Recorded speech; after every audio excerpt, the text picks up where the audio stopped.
Bismillahirrahmanirrahim.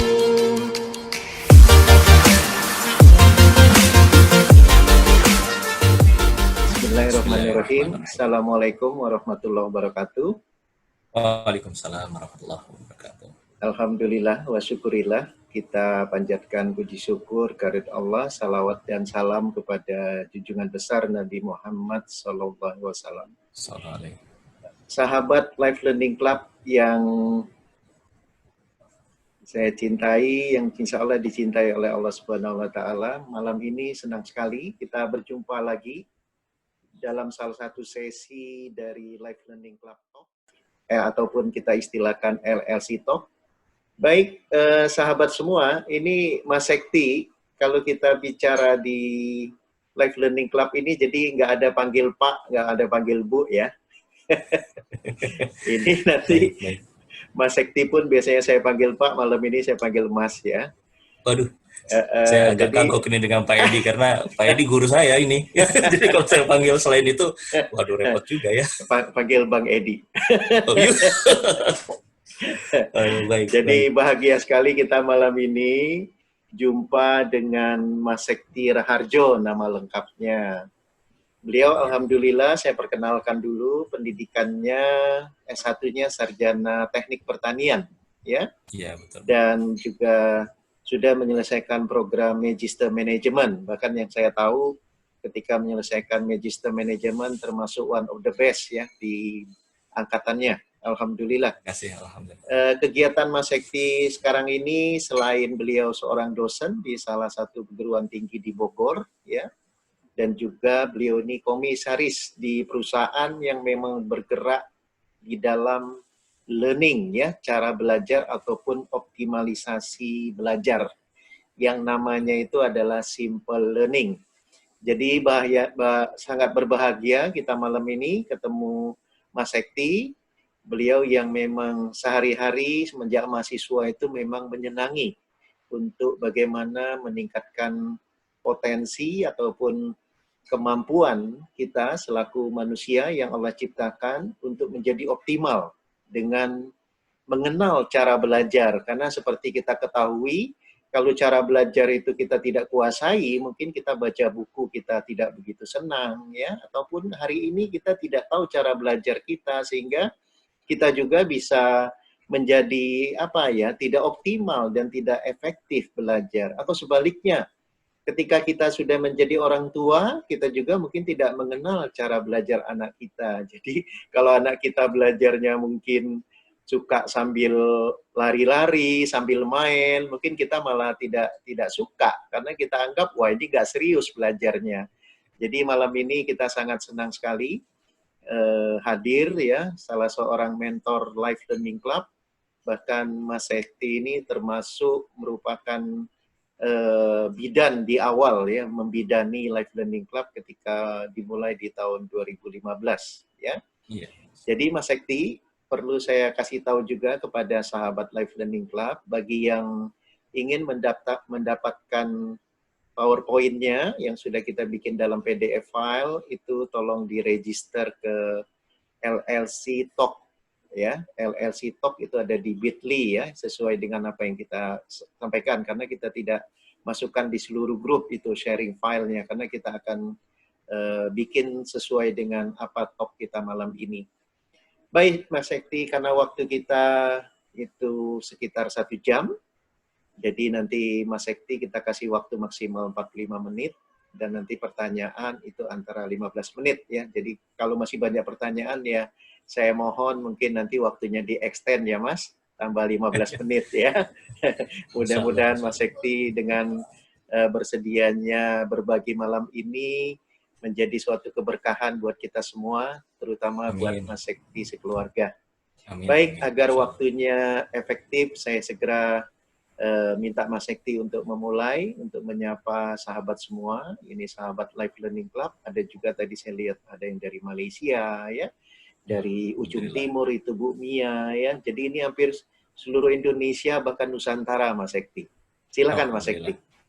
Baik, terima kasih Pak Edi. Oh, maaf. Bang Edi ya. Sebelumnya mohon maaf ini. Aduh. Sahabat LSI Life Learning Club. Alhamdulillah. Assalamualaikum warahmatullahi wabarakatuh. Waalaikumsalam. Waalaikumsalam warahmatullahi wabarakatuh. Alhamdulillah, hari ini malam ini diperkenankan untuk bisa sharing, berbagi. Kita bentuknya bincang-bincang gitu. Mudah-mudahan sharing kita insya Allah bernilai pahala dalam artian mencari ilmu begitu insya Allah. Ini saya lihat di sini cukup banyak ini ya. Ada apa ini? Saya manggilnya biasanya Bu Nurita, tapi sekarang harus jadi Mbak ya. Mbak Nurita ya. Mbak Nur ya. Mbak Nur. Kemudian Mas Agus ya. Aduh. Assalamualaikum Mas Agus ya. Iya. Nah, baik sahabat LLC, saya akan share PowerPoint kita. Kita akan diskusi tentang learning and thinking style untuk apa dan sebagainya ya.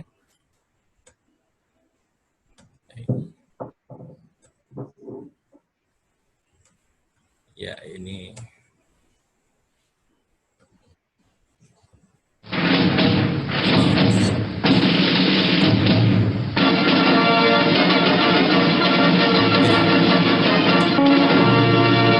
siapa gambar lagi bayi itu? bayi yang imut-imut ini bayi. Ya, ini salah satu bagian dari training pengembangan diri. Kenapa pengembangan diri? Karena learning and thinking, learning terutama itu sepanjang hayat. Mulai dari kecil sampai ke liang lahat, dikatakan belajarlah sampai ke negeri Cina.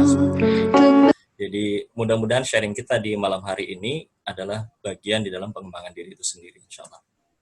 Nah, sahabat LLC, kalau kita perhatikan di slide yang tampak di depan ini kira-kira sahabat LLC melihat apa yang ada di depan ini, yang ada di layar ya.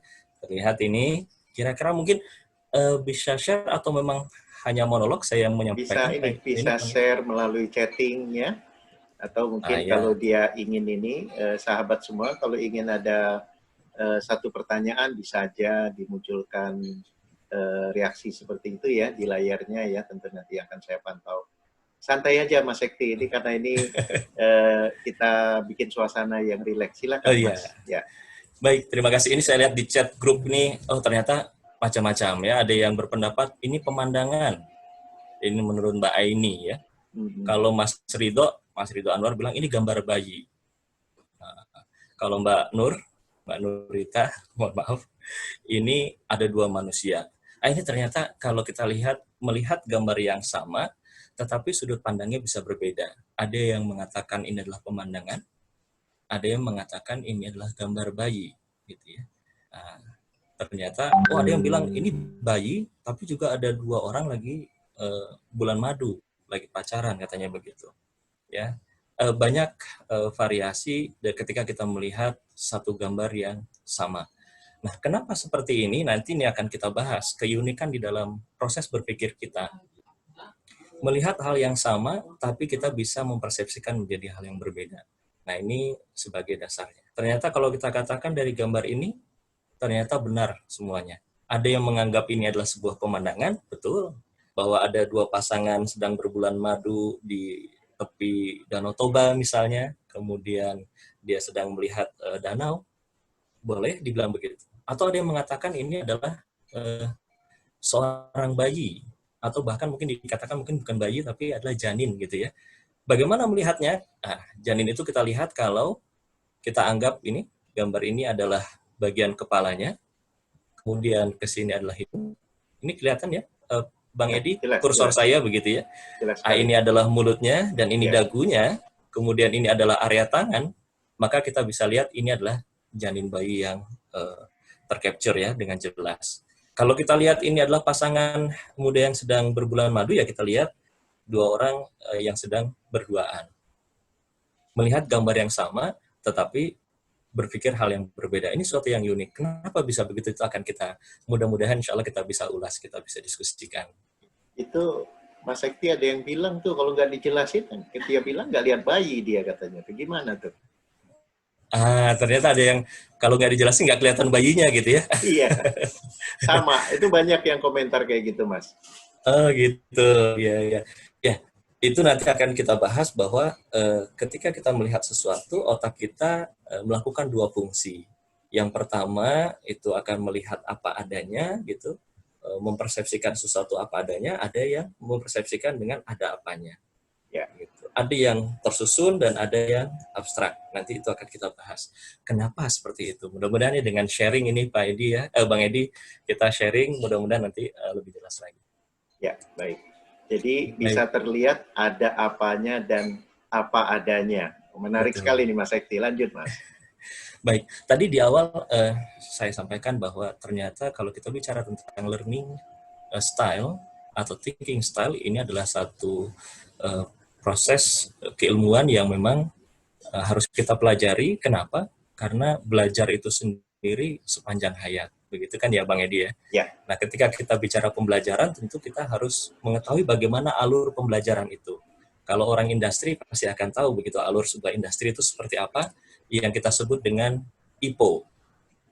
Ya, IPO ya mungkin ini hanya sekedar mereview saja, mengingatkan kembali kepada sahabat LLC apa itu IPO.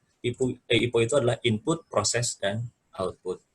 Ketika IPO itu sama nggak dengan be to have? Be gimana Bang Edi? Be do have. Be do have. Kalau be do have agak sedikit berbeda ini Bang Edi. Oke, kalau lanjut IPO, aja. Baik, ya, lanjut. IPO ini lebih ke apa namanya?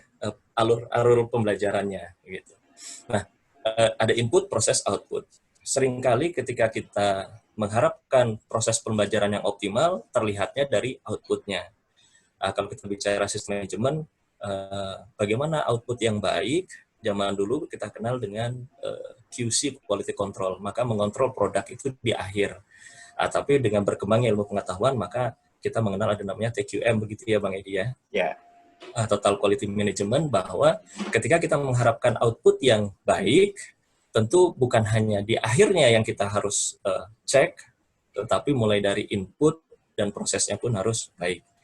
Jadi ketika kita berharap output proses pembelajaran, katakanlah anak kita menghafalnya kalau bisa dari 80 item misalnya, ya berharap 80 itu bisa dihafal, maka tentu kita mulai dari input yang baik dulu. Tentunya bagaimana memasukkan informasi, input ini ke dalam otak, ini ada tekniknya sendiri. Itu yang kita sebut dengan learning style. Learning style atau gaya belajar. Bagaimana gaya belajar diri kita, bagaimana gaya belajar dari kalau dalam manajemen itu staff kita, tim kita misalnya begitu, atau kalau dalam keluarga bagaimana cara belajar dari putra-putri kita. Nah, ini input yang kita sebut dengan learning style. Adapun nanti ketika input sudah kita masukkan, diproses menggunakan akal kita, dalam hal ini otak kita, maka di proses ini kita sebut dengan thinking style. Bagaimana gaya berpikir itu sendiri. Nah, sahabat LLC, sebelum kita masuk ke IPO, begitu, saya akan perlihatkan sebuah slide film. Mudah-mudahan ini memberikan gambaran tentang otak itu sendiri, begitu ya. Boleh, Bang Edi ya? Ya, ini kan. Silakan, Mas. Ya.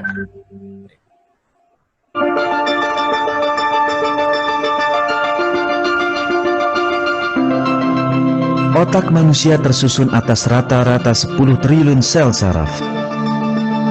Sel-sel ini terhubungkan satu sama lain melalui 100 miliar sambungan.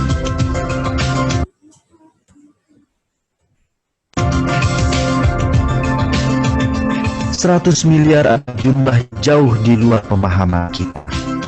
Agar lebih memahami besarnya angka ini, mari kita bayangkan wilayah sangat luas yang 30 kali lebih besar dari Inggris.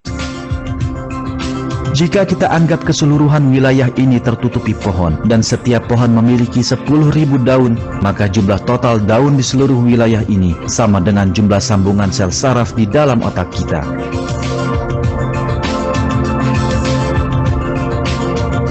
Semua pesan yang melintas ke dan dari otak bergerak pada kecepatan tinggi yang mengejutkan, yakni 320 km per jam. Sel-sel saraf penghubung sel-sel otak Anda dengan bagian tubuh Anda lainnya, menyerupai jalan bebas hambatan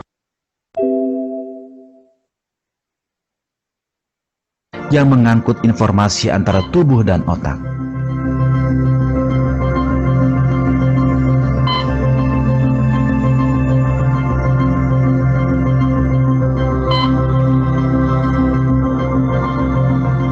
Singkatnya, tubuh kita menyaksikan lalu lintas sibuk luar biasa di setiap saat kehidupan kita. Ribuan pesan terpisah datang dan pergi di antara tubuh dan otak dalam rentang waktu 1 detik.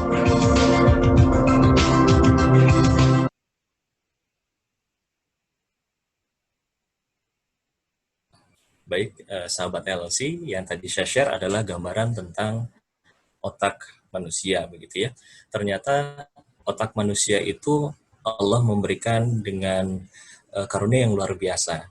Sehingga ketika kita bicara tentang proses pembelajaran, maka kita harus sepakati dulu bahwa manusia itu luar biasa cerdas, luar biasa diciptakan melebihi dari makhluk-makhluk yang lain, dan tidak ada istilahnya orang yang bodoh, begitu ya. Ini supaya kita kita sepakati dulu bahwa dengan keunikannya, insya Allah kita punya potensi yang luar biasa.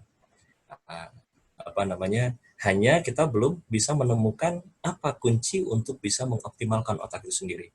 Kalau kita perhatikan tadi begitu banyak sel, bagaimana sistem proses otak itu bekerja luar biasa, ya, subhanallah. Dan masya Allah itu kalau kita gali lagi lebih dalam, ternyata kita bisa mensyukurinya dan mengatakan bahwa putra-putri kita, sahabat kita, siapapun itu kemudian semuanya cerdas.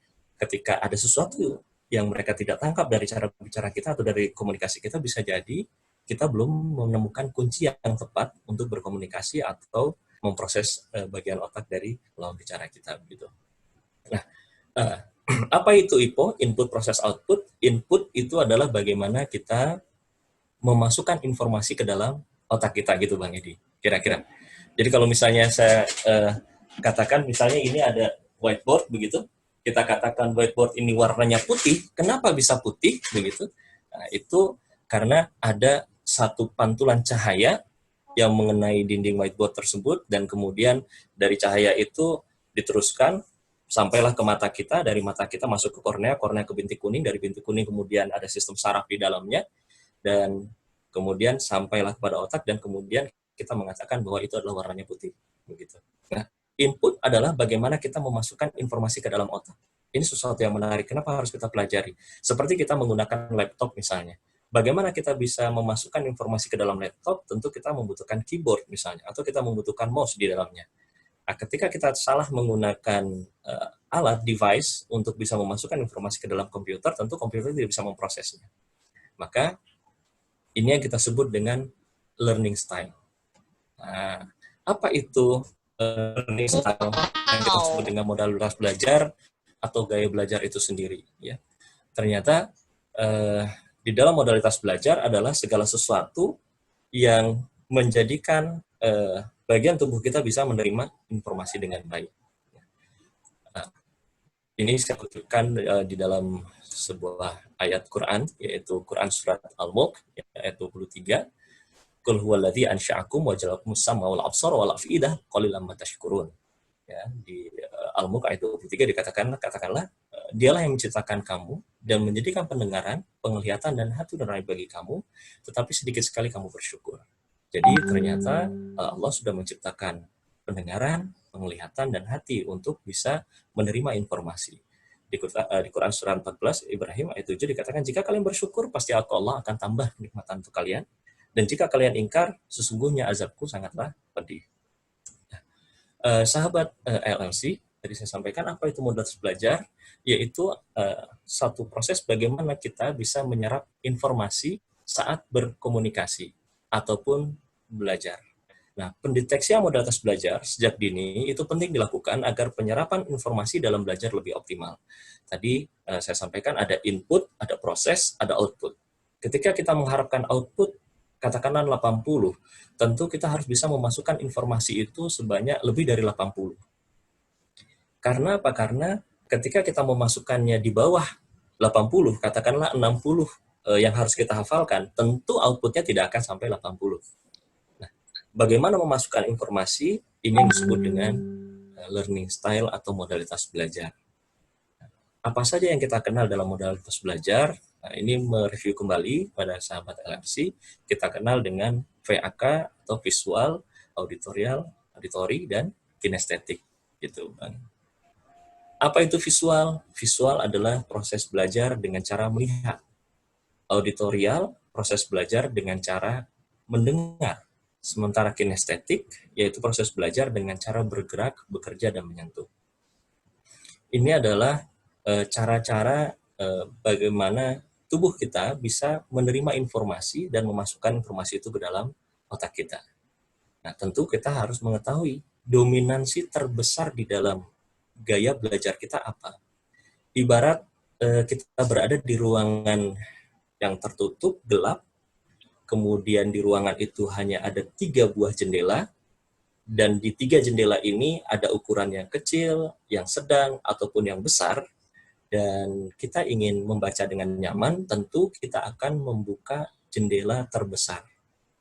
Karena kalau misalnya kita menggunakan jendela yang terkecil, nah tentu kita belajarnya akan membaca itu menjadi lebih susah. Tapi kalau jendela yang terbesar menjadi lebih terang ruangannya. Nah, pun demikian dalam proses belajar itu sendiri. Kita harus kenali dulu kira-kira kita ini termasuk yang mana, visual, auditorial, atau kinestetik. Dan kita tahu bagaimana strategi-strategi belajar bagi visual. Nah, untuk strategi belajar visual kita sebut ada namanya peta belajar atau peta pikiran yang disebut dengan mind mapping. Mind mapping itu mulai dengan judul topik di tengah, kemudian menggunakan kata kunci, gunakan simbol, warna, gambar, ilustrasi. Nah, ini di dalam proses pencatatan kita dalam proses belajar. Ketika kita visual, maka kita sebisa mungkin menggunakan alat-alat visual, ya, dan bisa memetakan segala sesuatu itu dalam bentuk mind mapping. Ini sangat membantu untuk sahabat LLC yang memang dominansi proses belajarnya adalah dengan menggunakan visual atau penglihatan. Nah, untuk sesi mind mapping itu sendiri sudah banyak softwarenya, atau kemudian kita juga bisa belajar nanti kalau di dalam metode simple kita sebut dengan ada materinya khusus untuk bagaimana membuat mind mapping itu sendiri. Kemudian strategi auditori. Strategi auditori adalah bagaimana informasi begitu bisa masuk ke dalam otak kita melalui pendengaran, gitu ya, melalui pendengaran. Nah, yang melalui pendengaran inilah cara strateginya bagaimana? Pertama, kita bacakan secara penuh nada ketika kita belajar. Kita ringkas dengan suara yang keras, gunakan pengulangan, sebutkan kembali kata kunci dan petunjuk-petunjuk di dalam proses belajar. Ini auditori. Kemudian kalau kinestetik ini dengan cara bergerak, ya, berjalan, membaca, ya, saat membaca atau mendengar kita gunakan pada waktu proses belajarnya itu dengan berjalan-jalan, bergerak, dan seterusnya. Atau dengan berdiskusi dengan teman-teman yang lain. Nah, ini strategi kinestetik. Saya coba lihat dulu, mungkin di chat ada pertanyaan. Sampai mungkin ini baru ini ya awalan dulu tentang lanjut Mas. Kecuali kalau Mas Sekti yang mau tanya, apakah mereka sudah memahami atau belum? Silakan Mas. Iya, baik. Ada pertanyaan dulu ini buat teman-teman sahabat LLC terkait dengan visual, auditori, dan kinestetik ini sendiri. Salam Mas Sekti, boleh tanya Pak? Oh iya, Mas. Ya. Silakan. Itu ada gabungan nggak ya antara 3 cara konsep belajar yang tadi itu? Jadi nggak individual, hanya visual, auditorial, atau kinestetik, atau memang ada gabungan? Ya. Seperti itu Pak. Baik. Ya Mas, maaf, masih kagok. Iya, betul. Ya, Mbak Susi ya, jadi ya. Maaf nih, ada 2 ya. Ini satu dari Bu Susi, satu lagi ada di chatting, itu dari Bu Rofi ya, Mbak Rofi ya, dari Bu Susi, Mbak Susi tadi itu. Dari Mbak Rofi itu sekalian, bagaimana mengetahui bahwa seseorang itu punya modalitas belajar visual, auditori, ataupun kinestetik? Silakan. Baik, jadi ini dari Mbak Susi dan Mbak Rofi ya. Ya. Jadi untuk Mbak Susi, apakah tipikal modalitas ini adalah gabungan begitu ya? Modalitas ini sebenarnya adalah deteksi kita untuk mengetahui faktor terbesar yang memudahkan kita untuk menerima informasi. Jadi modalitas itu hanya ada satu, tapi bukan berarti kita tidak memiliki yang lain, begitu. tetap Allah menciptakan kita dengan panca indera tentunya ya. Ada penglihatan, ada pendengaran, kemudian ada pengecap, ada peraba. Ini adalah semua bagian yang bisa memasukkan informasi ke dalam otak kita. Tetapi di dalam proses pembelajaran, karena seringkali kita ini kan belajarnya masih menggunakan pembelajaran books ya misalnya, maka 3 modalitas belajar ini yang kemudian kita kenal. Jarang ada orang yang kemudian supaya bisa menerima satu pelajaran dari sebuah materi buku atau diktat atau kemudian sebuah buku itu dengan cara menggunakan alat indera pengecap. Saya pikir nggak ada ya, kecuali kita belajar Culinary beverage, ya Pak? Culinary, betul, beverage dan sebagainya begitu. Nah, sehingga 3 ini kita pasti akan ada dominansi, walaupun atau meskipun bedanya tipis, begitu Mbak Susi. Iya baik. Beda tipis. Nah, pertanyaannya. Jadi ada dominan ya Pak ya, Mas ya, ada yang dominan ya di antara 3 itu ya. Betul Mbak Susi. Jadi ada dominansinya salah satunya. Nah, ini tentu kita harus perlu deteksi di dalamnya. Nah, sebenarnya di dalam proses bagaimana learning style ini terbentuk, itu adalah proses yang juga proses yang cukup lama, karena kita di dalam mengoptimalkan panca indera, mana yang paling dominan. Begitu. Saya pernah melakukan dalam training, biasanya kita ada sedikit simulasi. Mungkin kalau simulasi ini boleh diikuti oleh sahabat LLC ya. Misalkan begini, saya minta sahabat LLC untuk pegang kepala seperti ini, ya boleh ya, diikuti semua, nggak apa-apa ya. Coba diikutin semua, silakan. Baik, ya. Baik. Ini pegang kepala, kemudian pegang kuping, ya sebelah kanan. Kalau saya di kanan, mungkin di layar kelihatannya di kiri, tapi ini di kanan. Kemudian pegang kuping sebelah kiri. Saya akan semakin cepat, boleh ya. Pegang hidung, baik. Pegang kepala lagi. Pegang pipi kanan, pegang pipi kiri, ya. Pegang hidung lagi, baik. Pegang dagunya.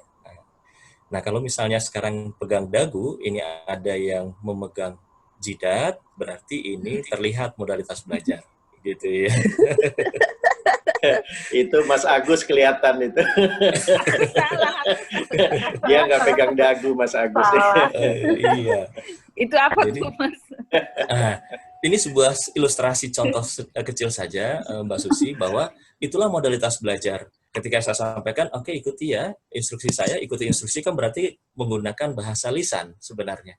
Tetapi ketika kemudian saya mengatakan pegang kepala, saya memberikan instruksi yang sama, satu instruksi, tetapi melalui 2 jendela yang berbeda. Satu melalui suara saya yang masuk ke auditori, satu lagi dengan gerakan tangan saya yang memegang kepala. Satu instruksi yang sama, tapi 2 jendela yang berbeda. Saya semakin cepat ya, saya bilang gitu kan. Pegang kuping sebelah kanan, pegang kuping sebelah kiri, pegang pipi kanan, pegang pipi kiri, pegang hidung. Begitu saya bilang pegang dagu, nah ternyata ada 2 informasi yang saya berikan. Satu melalui visual, dengan saya memegang dahi, sementara secara auditori, saya katakan pegang dagu. Maka inilah yang disebut dengan modalitas belajar. Mana yang paling cepat masuk ke dalam otak kita untuk diproses. Ketika kemudian visual kita lebih cepat, maka ketika dikatakan pegang dagu, yang kita pegang adalah dahi. Tetapi ketika auditori kita yang paling cepat modalitasnya, maka ketika kita katakan pegang dagu, nah, yang bersangkutan ya sahabat LLC tentu langsung pegangnya ke dagu karena instruksinya adalah ikuti instruksi saya gitu. Nah, ini salah satu contoh bahwa ada modalitas belajar. Pertanyaannya adalah dari Mbak mohon maaf tadi Mbak Rofi ya, bagaimana kita mengetahui VAK seseorang. Nah, di dalam kita mengetahui visual, auditory, kinestetik memang ada kuesioner yang harus kita bagikan. Tetapi biasanya kita sebagai pengajar, kita sebagai seorang trainer, kita juga diajarkan tentang tips dan trik untuk mengetahui seseorang itu termasuk tipikal apa. Ya, tentunya ini harus dilatih ya, sahabat LLC. Caranya bagaimana? Yang pasti kita harus berkomunikasi dengan orang yang akan kita deteksi, termasuk apakah visual, auditory atau kinestetik. Nah, ketika kita berinteraksi dengan orang tersebut, ya. Maka ada 3 hal yang harus kita perhatikan. Yang pertama yang harus kita perhatikan adalah ketika kita berdiskusi, bertanya, kita perhatikan bagaimana bola mata hitamnya. Itu yang pertama. Yang kedua yang harus kita perhatikan adalah bagaimana cara lawan bicara kita ini berbicara. Yang ketiga baru gesturnya, bahasa tubuh. 3 poin ini bisa menjadikan evidence atau bukti buat kita untuk mengatakan, oh, tipikal orang yang berada di depan saya ini berarti orang visual, auditory, dan kinestetik. Dengan cara memperhatikan 3 tadi. Yang pertama adalah bagaimana bola mata hitamnya. Yang kedua, itu adalah bagaimana cara berbicaranya. Yang ketiga, nah itu adalah bagaimana gesturnya. Caranya seperti apa? Sahabat LLC, modalitas belajar atau learning style ini adalah proses yang terbentuk karena kebiasaan terus-menerus. Sehingga ketika kita berinteraksi dengan seseorang, dia akan terbiasa memunculkan ciri-ciri berdasarkan modalitas belajarnya.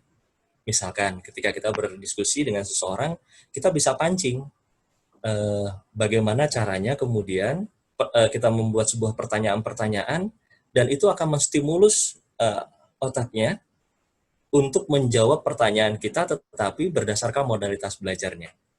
Misalnya, kita bisa tanyakan tentang sesuatu masa yang akan datang, planning. Atau kita bisa juga bertanya sesuatu masa yang lalu yang berkesan buat dia. Katakanlah misalnya gini, kita bertanya, dulu sekolahnya di mana? Kemudian ada nggak sahabat yang berbekas gitu ya buat kita? Nah, kalau dibilang ada dan kemudian dia bercerita siapa sahabatnya dan seterusnya, kita lihat bola mata hitamnya. Kalau bola mata hitamnya ini, ya bola mata hitamnya itu ada bergerak ke kiri ataupun ke kanan, kiri atau kanan, maka evidence kita mengatakan buktinya ada evidence yang kita bisa kumpulkan, oh ini kemungkinan dia adalah tipikal auditory. Begitu. Karena ketika dia merecall memorinya, recalling memori dengan pertanyaan-pertanyaan kita, atau dia berpikir sesuatu masa yang akan datang, perencanaan, dia akan mengakses otaknya menggunakan modalitas belajarnya. Ketika dia melihat ke kiri ataupun ke kanan, ini sedang mengakses modalitas auditory. Ketika yang kita tanya, itu bergerak mata hitamnya ke atas, itu berarti visual. Nah, ketika dia melihat menatap kita lurus, ya, kemudian atau ke bawah, kemungkinan besar dia adalah kinestetik. Gitu. Itu satu dari bola mata. Evidence yang kita bisa kumpulkan. Oh, ini kayaknya bola matanya di ke atas nih, gitu ya. Berarti kemungkinan visual. Tapi tidak cukup dengan hanya melihat dari bola mata. Apalagi yang kita harus perhatikan dari cara bicaranya. Ketika cara bicaranya cepat, gitu ya. Kemudian terlihat antusias ya, maksudnya betul-betul kecepatan bicaranya itu lebih begitu ya. Ini adalah ciri-ciri orang visual. Tapi ketika ketika menjawab sesuatu itu seperti sedang bercerita, ya misalnya kita bertanya misalnya, dulu ada nggak guru yang berkesan buat Anda? Iya, saya dulu ceritanya tuh ada nadanya ya, tinggi rendah, kemudian kadang cepat ya kadang lambat. Kemungkinan besar evidence ini untuk auditory. Begitu. Sementara yang berbicaranya cenderung lambat, berpikir ya, lambat menjawabnya, dan intonasinya standar gitu, kemungkinan besar ini adalah kinestetik. Gitu. Ya. Kemudian yang ketiga adalah dari sisi gesture. Kalau gesturnya dia banyak bergerak untuk sesuatu yang monoton, kemungkinan besar dia adalah kinestetik. Nah, tiga-tiga ini harus kita gabung, sahabat LRC, untuk kita kemudian memetakan kira-kira tipikalnya yang mana. Nah, ini berhubungan juga dengan pertanyaan dari Mbak Susi, karena modalitas belajar itu dimiliki oleh seseorang yang dominannya seperti apa. Kalau kita seorang guru atau pengajar atau dosen atau kemudian seorang trainer, maka kewajiban kita di dalam presentasi sesuatu, kita harus bisa memfasilitasi orang-orang yang visual, auditory maupun kinestetik. Tiga-tiga ini harus bisa kita fasilitasi. Tetapi ketika ada seseorang yang bertanya kepada kita secara personal, ya, personal approach begitu. Nah, tentu di sinilah kita bisa mendeteksi dia baiknya apa nih, visual. Maka kita pendekatan personalnya harus menggunakan visual. Tetapi kalau di kelas kita misalnya modalitas saya visual, maka saya hanya banyak menulis. Nah, itu tidak tepat juga. Karena di kelas itu bisa jadi bercampur antara visual, auditori, dan kinestetik. Maka semua harus bisa kita fasilitasi. Tetapi ketika kita sudah bicara tentang personal approach, maka kita perhatikan dia termasuk apa, visual, auditori, atau kinestetik. Mungkin begitu Bang Edi, kira-kira kalau misalnya tadi ditanya cirinya seperti apa ya gitu. Baik. Mudah-mudahan cukup menjawab, atau ada diskusi yang lain? Boleh, Mangga, silakan. Pertanyaannya baru sampai di situ. Mungkin kalau ada lagi bisa saya coba tawarkan lagi. Sahabat ALC, masih ada yang mau ditanyakan? Satu pertanyaan sebelum Mas Sekti melanjutkan penjelasan yang akan menambahkan ya, karena ini barusan kita bicara tentang learning style. Nanti kita akan lanjut dengan thinking style. Baik, nampaknya belum nih Mas Sekti. Bisa dilanjut Mas Sekti insya Allah. Oh, ada Bu Dami. Baik, saya buka suaranya Bu, atau Ibu tolong buka suaranya. Ya, silakan Bu Dami.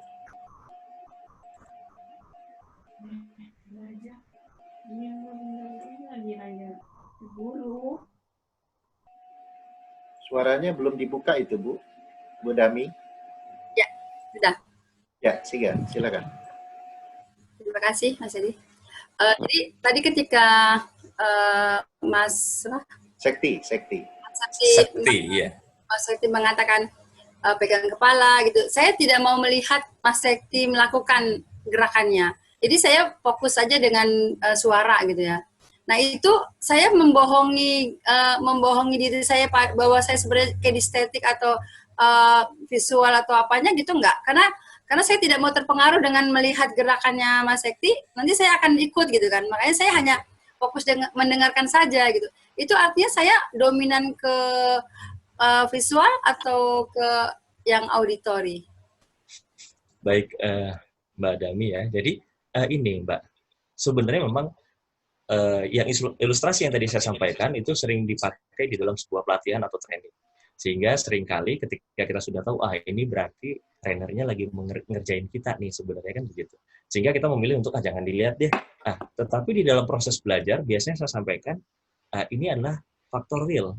Begitu, faktor real, bahwa ketika kita membuka semua modalitas belajar kita, baik itu visual, auditori, maupun kinestetik, kemudian kita bergerak seperti tadi, dan semua peserta mengikuti, itu akan terlihat, akan nampak tipikalnya seperti apa.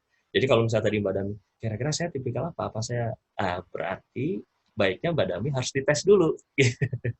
Dites lagi, kira-kira tipikalnya apa? Bisa menggunakan kuesioner, atau kemudian bisa juga melakukan interview, dan kita sebagai orang yang mencoba untuk memetakan apakah visual, auditori, kinestetik dengan cara tadi. Ketika saya berinteraksi dengan Mbak Dami, saya akan perhatikan 3 hal. Satu adalah yang kita perhatikan adalah bola mata hitam itu bergerak kemana, apakah ke kiri kanan gitu, atau ke atas. Nah ini sebuah evidence, kemungkinan Mbak Dami ini berarti misalnya kalau ke atas visual misalnya begitu.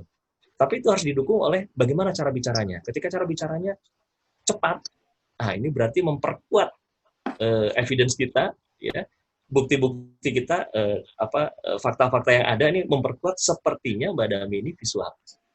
Nah, nanti lebih jauhnya lagi setelah kita berdiskusi, kita lihat lagi kebiasaannya. Kalau ini adalah anak murid kita, misalnya murid kita atau mahasiswa atau rekan kerja kita lihat lagi catatannya.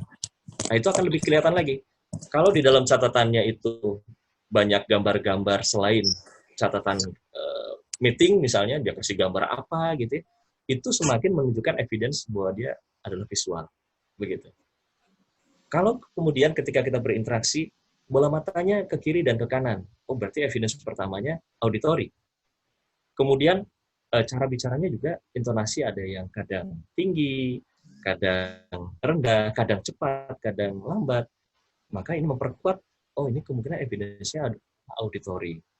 Seperti itu kira-kira Mbak Dami. Jadi kalau ditanya sekarang kira-kira saya tipikalnya apa ya? Wah, saya belum bisa jawab kecuali kita interaksi dan saya bisa petakan, itu pun dalam bentuk praduga saja, praduga. Kalau misalnya mau lebih detail, ada kuesionernya untuk diisi, begitu.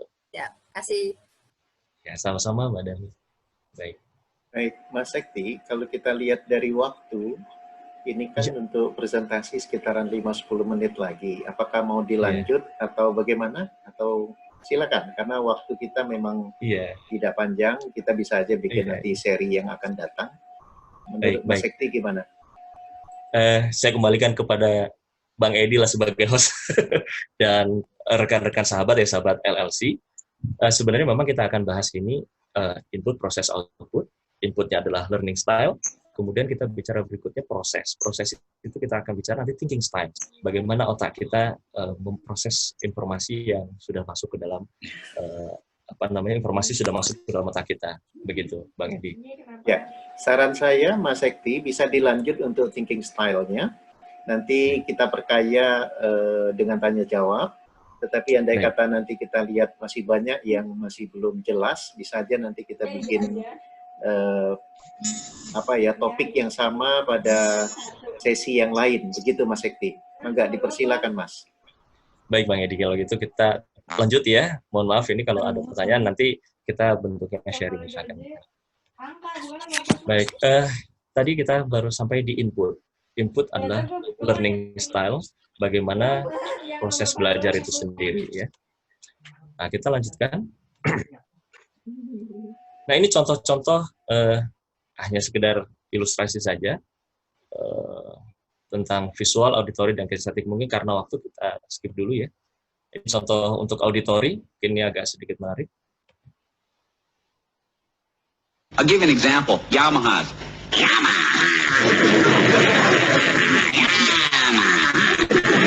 Ini karena dia punya keterampilan auditory, dia olah vokalnya bagus, dia mencoba mendeskripsikan jenis-jenis mesin motor terutama berdasarkan mereknya. Ya, tadi misalnya Suzuki. Dengan yang lainnya bagaimana? Kita perhatikan. Suzuki's no question about it.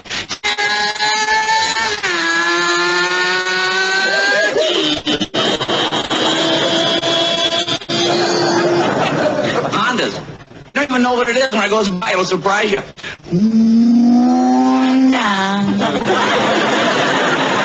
Harley Davidson's. Harley Davidson. Itu tadi sekedar ilustrasi gambaran saja tentang auditory. Ya, visual tadi ada sebelumnya. Baik, kita lanjutkan ya, sahabat LLC. Nah, ini juga ada contoh, kita akan masuk berikutnya setelah input adalah proses. Proses adalah bagaimana satu informasi ketika masuk ke dalam otak kita memprosesnya seperti apa. Nah, di dalam proses ini, maka otak dibagi menjadi, ada definisi, 3 bagian definisi ya. Ada yang mengatakan otak dibagi menjadi 2. Ada otak kiri, ada otak kanan. Ada otak yang dibilang 3 bagian otak. Ya, ada triune brain dan seterusnya. Ada juga yang mengatakan otak ini dibagi menjadi 4, ya, yang kita sebut dengan thinking style. Ya. Ini kita skip dulu, ini sebenarnya ada permainan di training biasanya. Saya akan minta kepada sahabat LLC biasanya untuk menyebutkan warnanya, bukan tulisannya. Ya, ini adalah untuk mencoba memberikan ilustrasi bahwa ternyata informasi yang masuk otak kita itu akan diaktifkan bagian mananya di bagian otak. Apakah otak kiri atau otak kanan? Ya. Nah, ini biasanya ini kita skip aja ya. Misalnya ini kira-kira tadi ya tulisannya itu kalau harus disebutkan begitu ya, dibaca gitu ya. Yang dibaca bukan tulisannya ya, tapi warnanya. Maka rekan-rekan LLC akan menyebut apa kalau ada kayak gini. Ya mungkin ada yang bilang merah. Padahal bisa jadi yang benar adalah hitam, begitu ya. Dan seterusnya. Ini warnanya biru, yaitu yang harus disebutkan. Nah, ini kita skip dulu.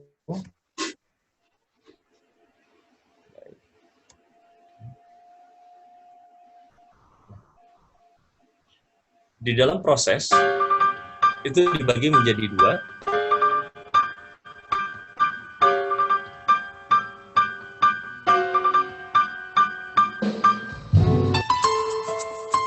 Mohon maaf, ini suaranya terlalu keras ya, Pak Edi. Saya khawatir mengganggu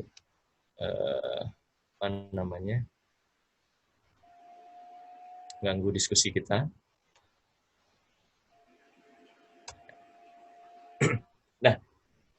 Di dalam prosesnya, otak dibagi menjadi ada yang disebut 2 bagian, ada 3 bagian, ada 4 bagian. 2 bagian kita sebut dengan otak kiri dan otak kanan. Di mana kita sama-sama mungkin sudah tahu sahabat LLC, otak kiri itu lebih ke arah numbering, ya, kemudian written, menulis ataupun bahasa, berbicara, ya, science itu lebih ke arah otak kiri, ya. Kemudian otak kanan, nah ini lebih ke arah musik, ya, dan sebagainya. Apa saja fungsi dari otak kiri dan otak kanan? Ada otak kiri adalah logika, bahasa, matematika, analisis. Maka ketika informasi masuk, yang berkembang, yang bergerak, yang aktif adalah otak kirinya. Ketika sering menggunakan logika, bahasa, matematika, dan analisis.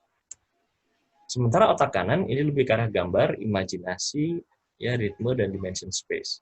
Nah, biasa di dalam sebuah pelatihan ini kita ilustrasinya adalah, mungkin sahabat LLC pernah ingat ya, permainan yang sebutkan gajah ini besar, gitu ya. Nah, kalau misalnya besar, harusnya begini, kita ubah menjadi besar seperti ini. Nah, ini adalah bagaimana mengaktifkan otak kiri dan otak kanan, untuk membuktikan adanya otak kiri dan otak kanan. Kemudian, di dalam proses pembelajaran, selain otak itu dibagi jadi 2, ada juga otak ini menjadi 3 bagian. 3 bagian otak ini kita sebut dengan neokorteks. Neokorteks itu adalah otak yang berada di tempurung ini ya, kepala kita, seperti helm begitu, bagian permukaan luar kepala kita, ini yang disebut dengan neokorteks. Kemudian ada yang disebut dengan mammalian brain. Mammalian brain itu berarti di dekat dengan perbatasan dengan di dekat telinga. Dan yang ketiga adalah reptilian brain. Ya, reptilian brain itu terpakai di sini dekat dengan spinal cord atau sumsum lanjutan ya. Nanti dihubungkan dengan sumsum tulang belakang. Di mana kita tahu bahwa sumsum tulang belakang ini adalah proses, kalau dulu kita pelajari, ada gerak yang diperintah oleh otak dan gerak yang otomatis, gitu. Refleks, gerak refleks. Nah, spinal cord atau sumsum tulang sumsum belakang itu, sumsum lanjutan itu lebih ke arah mengakses untuk yang gerak refleks seperti itu. Nah, di dalam proses kita belajar, ada 3 bagian otak yang harus kita pelajari. Apa saja? Ada neokorteks, mammalian brain, dan reptilian brain. Apakah itu? Gitu ya. Nah, neokorteks ini kita bicara ya, di dalam neokorteks ini kita bagi lagi menjadi 3. Ada garis tengah, ya, garis tengah itu berarti di sini. Ada sisi, baik kiri dan kanan. Ya, ini untuk pendengaran. Bagian belakang untuk penglihatan. Makanya kalau ada orang yang dipukul bagian belakangnya, di tengkuknya, ini biasanya langsung black out ya, gelap ya. Cenderung nanti kemudian ada yang pingsan dan seterusnya. Sementara garis tengah ini tentang sentuhan, berbicara, melihat, mendengar, reasoning, dan berpikir. Ini adalah korteks. Kemudian ada yang disebut dengan mammalian brain, atau kita sebut dengan otak mamalia. Ya. Ini adalah tempat di mana ketika dia aktif, ini untuk hal apa? Emosi, seksualitas, kesehatan, sistem kekebalan tubuh, ya. Kemudian biasanya sistem kekebalan tubuh untuk perbaikan dan sebagainya itu waktu tidur ya, mammalian brain yang akan aktif. Apa itu mammalian brain? Apa bedanya dengan yang ketiga yang disebut dengan reptilian brain? Nah, reptilian brain ini berfungsi bernafas, denyut jantung, sense of territory, ini reptilian brain yang aktif. Apa bedanya antara mammalian brain dengan reptilian brain? Nah, kita mengilustrasikannya seperti perbedaan antara hewan mamalia dengan hewan reptil. Di mana kita ketahui hewan mamalia seperti sapi, kambing, ya, kemudian kucing, mamalia, ini dia memiliki kemampuan emosional yang baik. Maksudnya emosional itu dia akan memelihara anaknya ketika lahir, itu akan betul-betul dituntun. Kalau misalnya kita lihat ada sapi atau kambing, anaknya baru lahir, itu dia akan dielus-elus dulu, dibantu untuk bisa berdiri dan sebagainya. Itu mammalian brain. Seperti hewan mamalia. Ada rasa kasih sayang dan sebagainya. Kebalikannya adalah reptilian brain. Reptilian brain seperti hewan reptil. Apa itu hewan reptil? Hewan reptil itu sense of territory. Hadapi, ya, lawan, atau tinggalkan. Hewan reptil itu begitu dia punya anak, ditinggalkan. Dibiarkan saja, gitu ya. Nah, apa hubungannya 3 triliun brain ini dengan proses otak tadi? Di dalam proses otak 3 ini, ya, tentunya kita berharap yang kita gunakan yang aktif adalah korteks kita atau otak berpikir kita. Ya. Di sini kita lihat ada reasoning dan berpikir, yang kita berharap adalah korteks atau neokorteks yang aktif. Bagaimana korteks bisa aktif? Maka kalau ilustrasinya, informasi masuk ke dalam pikiran kita, otak kita, bagian mana yang akan mengaktifkan? Ya. Di dalam mammalian brain ini ada yang disebut dengan limbic system. Mungkin ini sahabat-sahabat LSI sudah mulai ingat ya limbic system, di mana dia akan mengaktifkan emosi dan kemudian mengarahkan informasi ini apakah akan ke korteks atau ke reptilian brain. Ya, itu yang disebut dengan triune brain. Ya, nanti kita akan bahas itu di lain kesempatan, karena yang kita akan bahas berikutnya adalah bahwa otak itu dibagi menjadi 4, ya, yang kita sebut dengan thinking style. Apa itu thinking style? Gitu. Jadi thinking style atau gaya berpikir adalah pembagian menjadi 4. Apa itu? Ketika informasi masuk dalam otak kita akan melakukan 2 fungsi dalam thinking style. Yang pertama, otak kita akan mempersepsikan informasi yang masuk. Yang kedua, nanti akan ada pengaturan, mengatur. Untuk persepsi, dibagi 2 lagi. Ketika informasi masuk, dibagi menjadi konkret dan abstrak. Konkret artinya adalah apa adanya, abstrak ada apanya. Begitu. Sementara di dalam pengaturannya, informasi masuk ke dalam otak akan diatur. Apakah diatur secara sekuensial, berurutan, ataupun random. Ya. Ini sepertinya terganggu lagi. Saya hilangkan saja ini, mohon maaf. Dan itu Mas Sekti, ada masukan dari sahabat LLC. Waktunya diperpanjang Mas, jadi santai aja Mas. Baik, saya tadi mau coba teman. Mereka bisa menyiapkan 30 menit perpanjangan, silakan Mas. Baik, terima kasih sahabat LLC, terima kasih Bang Edi. Berarti saya agak tarik nafas dulu sebentar. Iya. Ya, kita kembali lagi ke thinking style. Tapi sebelum masuk thinking style, karena ini ada perpanjangan waktu, ada pertanyaan dulu terkait dengan triune brain tadi ya, 3 bagian otak mungkin. Kami persilahkan jika ada pertanyaan terkait hal tersebut. Baik, Mas Sekti menawarkan ada pertanyaan. Sahabat LLC, karena ada perpanjangan waktu, jadi ya kita bertahap ya, jadi tidak borongan kalau ada pertanyaan. Angkat tangannya seperti ini atau cukup dikasih kode seperti ini, nanti saya buka suaranya. Silahkan yang ada yang mau tanya. Kayaknya belum Mas Sekti, ini masih menikmati penjelasannya nih. Maka dilanjutkan. Ini karena ada perpanjangan waktu, saya agak skip. Saya kembali lagi ke ini Bang Edi ya. Ya, silakan. Terkait dengan materi yang sebelumnya yang kita sebut dengan triune brain tadi. Nah, triune brain ini penting kita pahami. Kenapa? Karena ternyata bahwa Allah menciptakan itu pikiran, pendengaran, dan hati. Ya.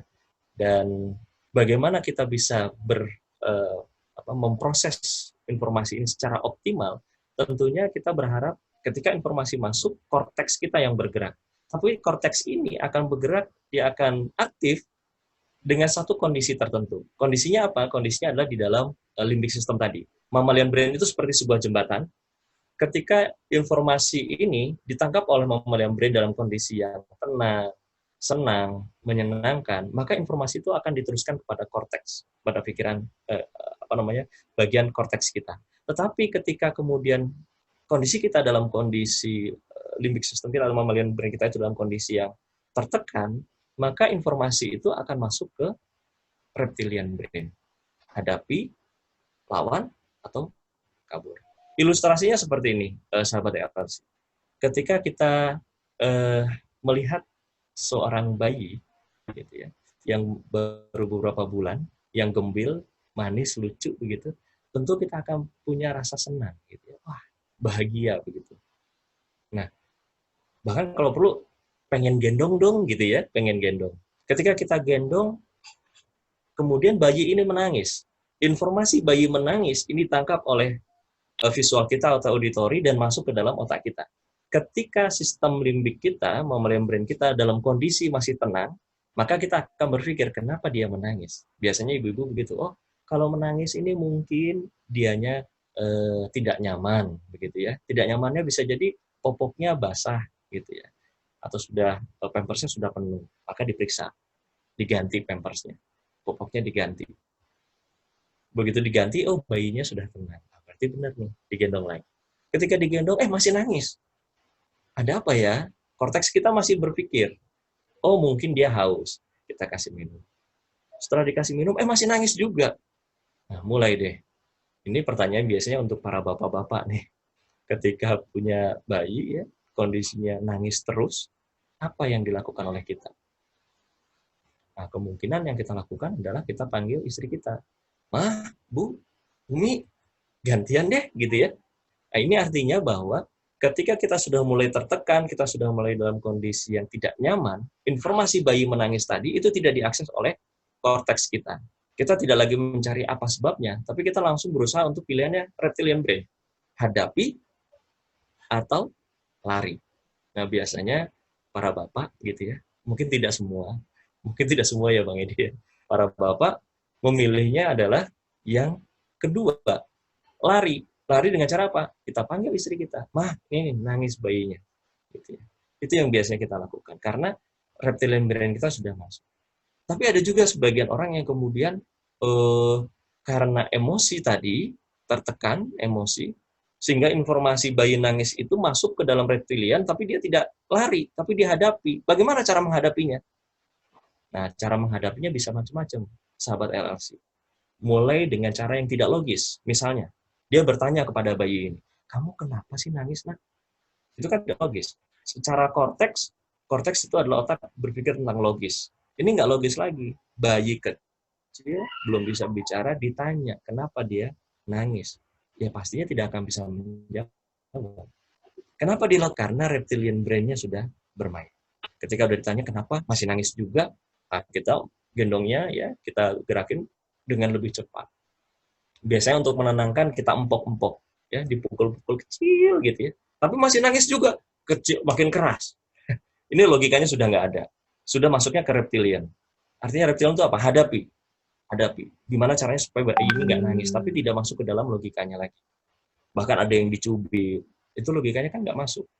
Orang bayi yang diam saja dicubit pasti nangis, ini bayi sudah nangis, dicubit pula, ya pasti tentunya tambah nangis, nggak mungkin dia akan diam. Dan seterusnya. Di dalam kelas, proses pembelajaran, kita juga bisa lihat peserta didik kita. Apakah informasi yang kita sampaikan, ini ditangkap oleh korteks, atau ditangkap oleh reptilian brain, kita lihat dari gesture-nya. Kalau mereka sudah mulai, ini paling enak ya, Bang Edi, ini kalau kita ngajar anak-anak SD kelas 2 ke bawah sampai TK. Karena mereka ekspresif, masih kinestetik. Ketika mereka tertekan, mereka bosan, mereka akan menunjukkan langsung. Tetapi untuk anak-anak SMA, ini sudah ada norma yang masuk, biasanya dia sudah mulai bisa melakukan kamuflase. Sebenarnya dia nggak suka dengan pelajarannya, tapi dia tetap harus ada di kelas. Apa yang dilakukan? Biasanya kemudian main catur Jawa, tulisan apa, atau kalau misalnya sekarang dia buka handphone, ya dia Instagraman, dan seterusnya. Itu yang dilakukan karena apa? Karena korteksnya sudah tidak bergerak, dia tidak nyaman. Nah, apa yang harus kita lakukan? Tentu sebagai pendidik, yang kita harus lakukan adalah bagaimana kita menjaga emosi di kelas terjaga dengan baik. Bagaimana kita bisa menghadirkan suasana kelas yang menyenangkan, tanpa beban, dan fun, gitu ya. Nah, itu tentang Triune Brain, begitu ya. Itu dilakukan dengan Triune Brain. Dan ini ada hubungannya dengan nantinya di bagian yang keempat tentang persepsi itu sendiri. Tentunya dengan Triune Brain kita belajar bahwa ternyata di dalam kelas yang kita harus lakukan adalah bagaimana menghadirkan suasana kelas yang menyenangkan, yang membuat peserta didik tidak terancam, peserta didik merasa welcome, dan seterusnya, begitu. Ya, insya Allah seperti itu. Ini saya lihat di sini di chat ya. Ini Mbak ini dikatakan, benarkah pendidikan kita menciptakan orang dengan otak kiri? Nah, ini sahabat LLC mungkin kira-kira ada yang bisa share gitu. Apakah memang pendidikan kita mengoptimalkan banyak otak kiri kan gitu ya? Boleh ya kita share aja ya Bang Edi ya. Silahkan kalau mau ada yang menjawab begitu ya. apakah memang pendidikan kita itu banyaknya ke otak kiri atau otak kanan?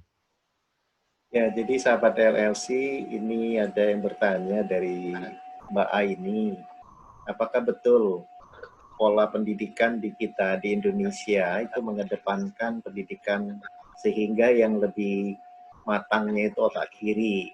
Mungkin di sini banyak para pendidik yang bisa memberikan pendapat. Dipersilakan.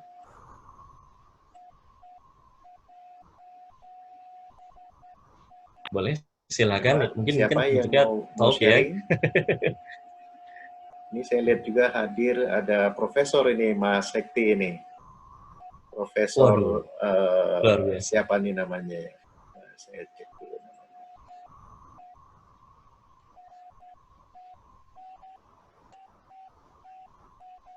Prof. Ismet ya. Ismet ya. Cuma kita panggil nanti di sini Bang Ismet ya. Mungkin Bang Ismet mau kasih pendapat, Bang Ismet. Ya, mungkin beliau sambil menyimak saja yang lainnya kalau ada. Atau langsung dijawab aja, Mas. Kayaknya pertanyaannya ditanyakan ke Mas Sekti ini. Maka silakan, Mas. Baik, Bang Edi. Tapi memang ini sesuatu yang menarik di LLC ini, Bang. Saya setuju ya. Kemudian kita menggunakan bahasa sahabat dengan Bang, Kang, dan sebagainya, tidak menggunakan titel dan sebagainya. Kalau kita sudah menggunakan titel, ini cenderung ada sebuah tekanan-tekanan tertentu. Dan saya bersyukur sekali, Bang Edi, walaupun ini adalah dosen saya juga, guru saya, master saya, gitu, di saat ini malah mempersilahkan saya memanggil dengan istilah Bang. Sehingga saya agak tekanan pressure-nya ini, Bang Edi, sudah mulai agak relax begitu. Sehingga saya bisa berpikir dengan tenang. Jadi emang selama ini ada pressure apa? Tapi alhamdulillah di LLC Talk ini mudah-mudahan yang dibangun adalah suasana yang menyenangkan dan kita bisa sharing. Baik, sahabat LLC, pertanyaannya adalah apakah benar proses pembelajaran kita selama ini menggunakan malah membentuk otak kiri? Sebenarnya bukan lebih ke arah otak kiri sebenarnya, Bang Edi, kalau pendapat saya. Karena apa? Karena dalam proses pembelajaran kita ada juga pembelajaran otak kanan. Buktinya ada, kalau di SD itu ada menggambar, mewarnai, kalau di SMP itu sudah mulai ada kesenian. Hanya sayangnya pendidikan kita ini tidak terintegrated. Jadi seolah-olah mendikotomi, memisahkan, oh nih sekarang lagi pelajaran olahraga dan kesenian, maka otak kiri jangan digunakan gitu ya. Ini kita bicara lagi tentang seni nih. Kalau bicara tentang otak kanan, mohon maaf tadi ya, terkait dengan seni dan sebagainya itu otak kanan. Ketika kita bicara tentang matematika, bahasa menggunakan otak kiri, maka tidak ada imajinasi di dalamnya, tidak ada sebagainya. Itu yang akhirnya kemudian kita seolah-olah dalam proses belajar kita mengutamakan otak kiri. Ditambah lagi dengan sebuah pemahaman di kita bahwa yang disebut dengan anak yang pintar adalah anak yang nilai matematikanya 9 atau 10. Mungkin itu jawaban saya, Bang Edi. Jadi kalau dibilang apakah membentuk otak kiri, sebenarnya bukan membentuk, tetapi memisahkan antara otak kiri dengan otak kanan. Sehingga akhirnya ditambah dengan bahwa yang dikatakan pintar itu yang matematikanya bagus, sehingga lingkungan membentuk, oh iya, harus otak kiri yang dominan di dalamnya, begitu. Kira-kira seperti itu, Bang Edi. Ya, mungkin maksud Mbak Aini itu gini, Bang Sekti ya, karena di kita itu kan belajarnya di dalam kelas, gurunya dominan, ya, jadi bukan di materi. Sementara kalau di Finlandia kan memang fun learning itu kan dilakukan, itu kenapa sekarang ada perubahan yang adanya sekolah alam, ya, agar memang dominasi otak itu tidak hanya secara menghafal ataupun terlalu serius dengan kirinya ya. Mungkin itu maksud Mbak Aini. Kalau secara materi mungkin iya ya, tapi pola pengajarannya yang pola pengajarannya betul. Yang tidak fun learning ya. Karena kalau fun learning itu kan justru creativity yang betul-betul dibangkitkan ya. Mungkin itu maksud Mbak Aini ya. Benar Bang Edi. Jadi iya. Memang itu juga mungkin juga karena kita dalam proses belajar mengajar, terutama mungkin para pendidik, belum mengupdate mungkin ya, karena hanya mengikuti apa yang didapatkan dari guru-guru yang sebelumnya. Dan kebetulan yang menjadi guru bisa menangkap informasi itu dengan baik. Sehingga kemudian ini diteruskan lagi, gitu ya. Tetapi memang betul seperti Bang Edi sampaikan tadi, sekarang sudah mulai banyak pembelajaran-pembelajaran yang di dalam teknik pembelajarannya mencoba mengcombine antara otak kiri dan otak kanan. Kreativitas itu dimunculkan, kemudian aktivitasnya tidak monoton, ya. Nah, seperti itu mungkin ya. Ya, sama ini Mas Sekti, ini ada pertanyaan dari Bang Alvaro ya. Benarkah saat kita sedang mengerjakan tugas, lalu waktu sudah mepet, dan seketika otak kita bekerja dengan cepat untuk mengerjakannya, kira-kira otak kiri atau kanan yang bekerja seperti itu, Mas? Luar biasa ini ya, Bang Alvaro ya. Nah, inilah yang nanti akan kita bahas di dalam kebiasaan otak kita dengan pembagian 4 bagian otak itu, Bang Edi. Ada, tadi sekilas kita lihat ada SK, RK, SK, RA, dan RK. Nanti itu akan kita bahas.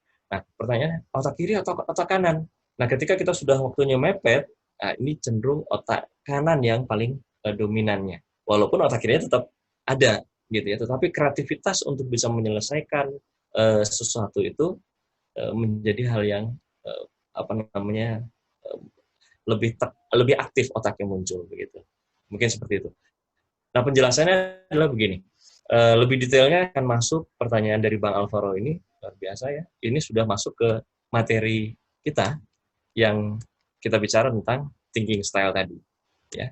Nah, thinking style itu dibagi jadi 2, ya. Otak kita ketika satu informasi masuk, yaitu mempersepsikan dan mengatur. Ada yang konkret, apa adanya, ada yang apanya. Kemudian di pengaturannya pun ada 2, sekuensial dan random. Sekuensial karena yang berurut, random itu acak. Dari kombinasi ini, thinking style, ditemukanlah ada 4 kombinasi thinking style yang kita sebut dengan SK, SA, RK, dan RA. Ya, SK itu sekuensial konkret, SA itu adalah sekuensial abstrak, RK itu random konkret, dan RA itu adalah random abstrak. Nah, paling enak ini sebenarnya Bang Edi, ini sahabat LLC bisa mengisi kuesioner sebenarnya, tapi waktu kita kan terbatas ya Bang Edi ya. Jadi begini Mas Sekti, mungkin nanti dari admin itu akan mengirim kuesioner ya. Nanti mereka mengisi, setelah itu kita dapat thinking style mereka, mungkin pada sesi yang akan datang Mas Sekti ya, bisa diurai lagi ya, karena ini memang materinya sangat menarik ya, dan kita Live Learning Club ini memang tidak segera 1-2 modul itu bisa kita selesaikan dari sekali pertemuan. Mungkin begitu Mas Sekti. Mangga, dipersilakan. Baik. Terima kasih Bang Edi. Jadi kita lanjut dulu. Nah, ada kombinasi thinking style, sekuensial konkret. Apa itu sekuensial konkret? Berarti ketika informasi masuk ke dalam otak, otak kita melakukan proses, mempersepsikan dengan cara yang konkret, dan mengatur informasi itu secara sekuensial, berurut. Itu yang kita sebut dengan SK. SA itu adalah ketika suatu informasi masuk, dia akan mempersepsikan sesuatu secara abstrak. Apa sih yang disebut dengan konkret dan abstrak? Nah, ilustrasinya adalah seperti ini, sahabat LLC. Misalkan suatu waktu di tempat kerja kita, tiba-tiba datang teman kita di pagi-pagi hari gitu ya, terus kemudian menyapa kita, misalnya, oh Pak Sekti apa kabar? Terus kemudian sahabat kita mengatakan, atau teman kita, rekan kerja kita mengatakan, wah Pak Sekti hari ini kelihatan cerah sekali ya, ganteng banget hari ini gitu ya. Nah, informasi dikatakan ganteng banget, dikatakan cantik banget, masuk ke dalam otak kita, maka otak kita akan mempersepsikan apakah konkret ataupun abstrak. Ketika informasi rekan kita mengatakan bahwa kita ini ganteng banget, itu kita persepsikan secara konkret, tentu kita akan langsung setelah itu, begitu dibilang kita ganteng, kita ngaca. Apa yang membuat saya dikatakan ganteng? Apakah model rambut saya? Atau cara berpakaian saya? Itu konkret. Tetapi yang abstrak, ketika disampaikan bahwa, Anda ganteng banget ya hari ini, kemudian dijawabnya adalah, kenapa sih? Ada apa tumben-tumbenan ngomong, saya ganteng? Butuh bantuan ya? Nah, itu berarti abstrak. Abstrak adalah melihat segala sesuatu ada apanya, bukan apa adanya. Maka di dalam proses informasi masuk ke dalam otak dan dipersepsikan, otak kita akan melakukan 2 fungsi tadi, konkret dan abstrak. Sekuensial dan random itu adalah ketika informasi yang masuk diurutkan. Yang masuk pertama, ya urutannya pertama. Informasi kedua masuk, ditaruh di bagian kedua. Informasi ketiga masuk ketiga. Ini namanya sequence, berurut. Ya. Ada juga ketika informasi masuk oleh otak ditaruh di tempat tertentu. Ya. Di dalam memorinya itu ya ditaruh di tempat tertentu. Kemudian ada informasi yang lain lagi, taruh lagi. Ada yang di atas, ada yang di bawah, dan seterusnya. Ini yang disebut dengan random. Nah, kombinasi SK, SA, RK, dan RA ini membentuk kepribadian. Thinking style. Kalau dalam proses manajemen itu ada manajemen SDM, generasi ketiga, menurut Dr. Taufik Bahaudin. Dia kemudian bagaimana manajemen SDM dengan melihat dari thinking style. Itu ada bukunya sendiri. Nah, ini akan dijelaskan apa itu yang disebut dengan SK. Ini mengganggu. Ya. Sequential concrete, kata kuncinya adalah satu persatu. Ya. Ketika informasi masuk, maka dia akan urutkan satu persatu. Apa saja ciri-ciri dari orang-orang SK? Pertama, dia teratur. Kedua, dia detail. Kemudian menyelesaikan tugas, produktivitas tinggi, orang yang stabil, dan perfeksionis. Ini contoh orang yang memiliki typical thinking style, yaitu SK, sequential concrete. Begitu. Sehingga ketika dia bekerja, melakukan sesuatu, itu teratur, satu persatu. Kemudian detail. Seperti itu. Nah.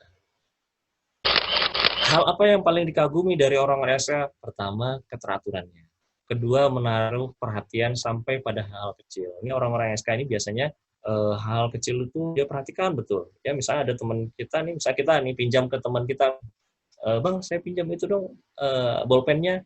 Kemudian teman kita bilang, pinjam bolpen yang kemarin penghapus belum dibalikin tuh tip X gitu kan. Nah, itu berarti orang SK. Dia memperhatikan sampai hal yang kecil. Kemudian yang paling dikagumi dari orang SK apa? Menyelesaikan tugas. Orientasinya tugas. Karena dia menyelesaikan tugas, maka produktivitasnya tinggi. Orangnya stabil dan dapat diandalkan. Tetapi ada hal-hal negatif atau yang yang kurang dari orang-orang sequential concrete. Yang pertama adalah perfeksionis. Orang SK orang yang sangat perfeksionis, sehingga ketika bertemu dengan orang yang tidak sesuai dengan cara kerjanya, harapannya dia, cenderung dia memilih untuk mengerjakan pekerjaan tersebut. Jadi take over pekerjaan orang. Ini perfeksionis. Kemudian benda terkadang lebih penting ketimbang manusia. Kemudian sudut pandangnya terlalu fokus, sehingga kurang bisa menyesuaikan diri, dan cenderung tidak sabar. Ini adalah ciri-ciri orang SK, sequential concrete. Nah, bagaimana cara kita mendekati bergaul dengan orang SK? Pertama, kita harus konsisten. Kedua, kita terorganisir, harus rapi, ketika memberikan instruksi, jelas tahapannya satu persatu, kemudian menerapkan logika dan akal sehat, kemudian kita harus ingat mengerjakan apa yang menjadi bagian kita. Jangan kita kemudian ketemu dengan orang SK, kita komentarin kerjaan dia. Karena dia punya caranya sendiri untuk menyelesaikan. Ya, dengan urutannya. Kemudian tips bergaul dengan orang SK yang lain adalah mengingat bahwa mereka juga punya perasaan, walaupun kadang kita merasa bahwa mereka tidak punya perasaan, tapi kita harus sadari bahwa mereka punya perasaan. Gitu ya. Kenapa dikatakan mereka tidak punya perasaan? Karena mereka terlalu fokus. Begitu biasanya begitu. Dan benda lebih penting dibandingkan orang. Ya. Itu ciri-ciri orang SK. Kemudian mengikuti petunjuk, memberitahu apa yang Anda inginkan, bertanggung jawab atas tindakan Anda, dan baiknya jangan berbicara secara umum. Ini tips orang SK. Seperti apa contohnya? Contohnya adalah di sini.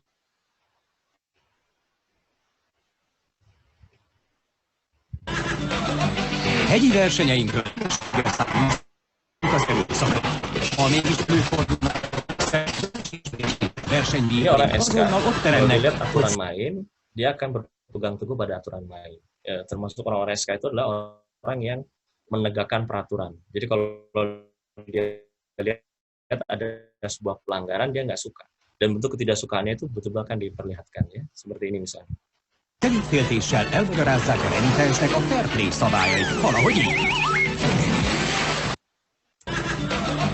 Hegyi versenyeinkről Itu teljességgel contoh orang SK, sekuensial konkret. Baik. Kita akan lanjut lagi ke SA. Tapi Bang Edi, mohon maaf ini rasanya kalau kita berdiskusi tapi belum ada kuesioner, saya khawatir menjadi kurang menarik nih Bang Edi.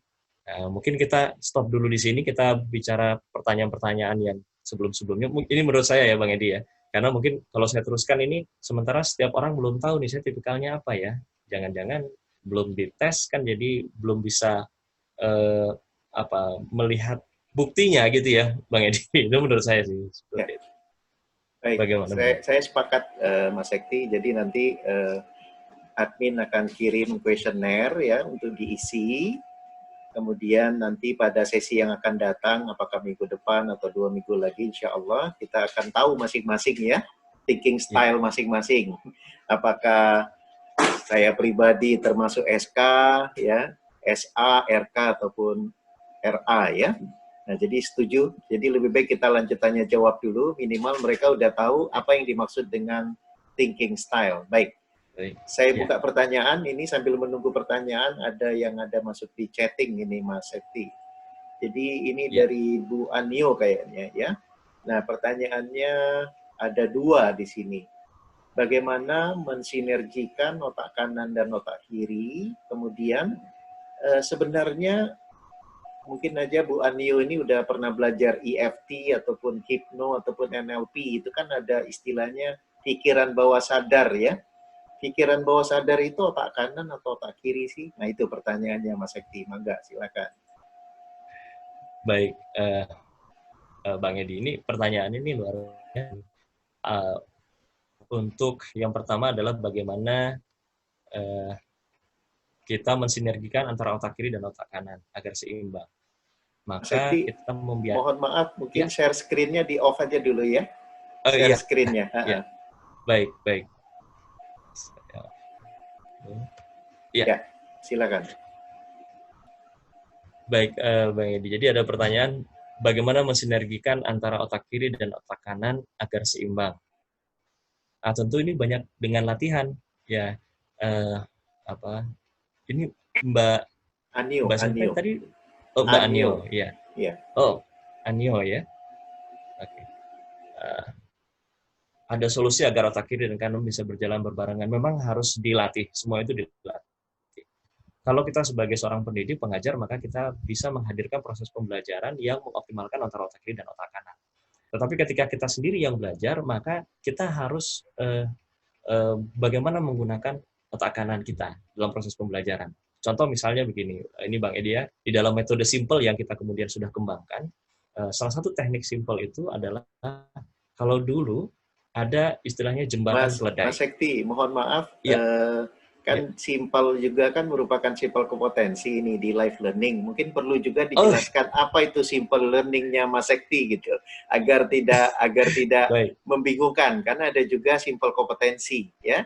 Nah, ini simple learning, apa itu maksudnya simple? Silakan Mas Sekti. Iya. Simple learning adalah satu, kalau kami bilang sebuah metode dalam proses pembelajaran. Ini adalah sebuah singkatan di dalam proses pembelajaran itu sendiri. S yang pertama adalah spirit pemenang. Bagaimana kita membangun spirit pemenang, meyakinkan kepada peserta didik dan diri kita bahwa tidak ada manusia yang bodoh, semuanya hebat, hanya kita belum menemukan caranya seperti apa. Pertama adalah spirit pemenang. Yang kedua adalah identifikasi potensi diri. Kita mengidentifikasi sebenarnya proses belajar kita seperti apa. Apa yang kita diskusikan hari ini adalah salah satu bentuk dari identifikasi potensi diri. Kemudian M, dari simple, M itu adalah modal keterampilan. Ketika kita tahu, oh dominansi saya ini seperti ini, maka kita latih dengan modal keterampilan. Modal keterampilan yang kita gunakan, salah satunya adalah mengoptimalkan otak kiri dan otak kanan. Bentuk mengoptimalkan otak kiri dan otak kanan, misalnya di dalam proses pembelajaran ini Bang Edi. Ketika kita belajar, kadang kita selalu melakukan proses pembelajaran dengan repetition. Repetition itu pengulangan. Karena biasanya kita ulang lagi, maka itu akan mudah ditangkap. Nah, salah satu contoh misalnya untuk anak SD. Di anak SD itu ada hafalan misalnya negara-negara di Afrika Utara itu apa saja? Ada Mesir, ada Sudan, ada Libya. Nah, ketika kita menggunakan otak kiri, repetition, supaya otak kiri itu bisa menangkap bahasa, menghafal, dan sebagainya, itu menggunakan repetition, maka yang dilakukan oleh siswa didik kita, peserta didik, apa yang dilakukan? Dia akan repetition. Afrika Utara, Mesir, Libya, kemudian Sudan, Sahara Barat, dan seterusnya, berulang, sampai akhirnya kemudian nyantol. Begitu. Tetapi kalau kita bicara mensinergikan otak kiri dengan otak kanan, maka Afrika Utara ini kita bisa buatkan menjadi sebuah singkatan. Karena singkatan itu berarti memacu otak kanan kita, kreativitas kita. Begitu. Ya, kalau dulu disebut dengan jembatan keledai. Nah, misalnya kita latih anak-anak ini, muncullah misalnya mereka buat, negara-negara di Afrika Utara itu adalah Meli susah makan tuna, misalnya. Apa itu Meli susah makan tuna? Meli adalah Mesir, Libya, susah itu adalah Sudan, Sahara Barat, makan tuna itu Maroko, tuna itu Tunisia dan Aljazair. Nah, artinya 7 negara tadi itu akan lebih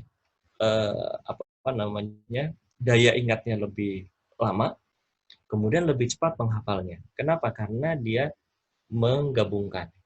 Itulah yang kita katakan kalau dulu ada teman-teman kita yang dibilang otaknya encer gitu ya, cerdas. Oh, kamu bisa hafal cepat sih? Ya karena dia buat jembatan keledai. Ternyata itu sudah ada, tetapi zaman dulu anak-anak ini ya tahu begitu saja. Ternyata sekarang itu adalah sebuah keterampilan yang bisa diajarkan dan bisa dilatih. Bagaimana anak itu mencoba untuk dalam proses belajarnya mengaktifkan otak kanan. Kira-kira seperti itu, Bang Edi. Ya, artinya itu lebih kepada bagaimana mengoptimalkan otak kanan ya, ada model cantol dan sebagainya ya, Mas Ekti. Betul. Ya. Tadi Mas Ekti belum selesai itu dengan simpelnya. P sama EL-nya apa, Mas Ekti? Setelah modal keterampilan, ya kita latih dengan keterampilan untuk mengoptimalkan otak kiri dan otak kanan.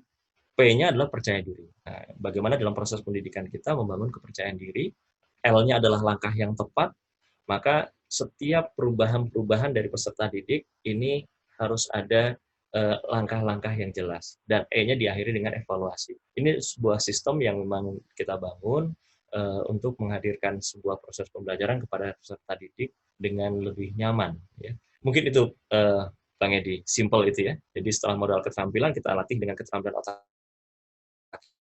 kiri, otak kanan, bagaimana membuat mind mapping, bagaimana membuat cantolan, dengan back system dan seterusnya. Nah, kemudian kita akan bangun kepercayaan diri, langkah yang tepat dan evaluasi. Begitu.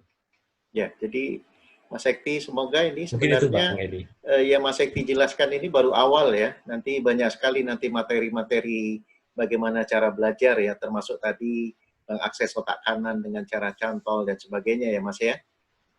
Insya Allah, Pak. Ya. Kalau ada umur dan amin. Ya, semoga panjang umur, Mas. Lagi. Amin. Semoga panjang umur, Mas. Mudah-mudahan. Ini ada pertanyaan lagi tadi yang perlu dijawab ini, Mas. Tadi kan tentang otak kanan, tentang pikiran bawah sadar itu otak kanan atau otak kiri. Nah, kemudian ini ada lagi nih, apakah emotional freedom technique dapat membantu cara belajar secara tepat dan mudah nih, Mas Ekti dan Bang Edi. Gimana, Mas Ekti? Ini luar biasanya EFT Emotional Freedom Technique. Jadi kita bicara tentang emosional. Nah, tadi kita sudah bahas ada triune brain.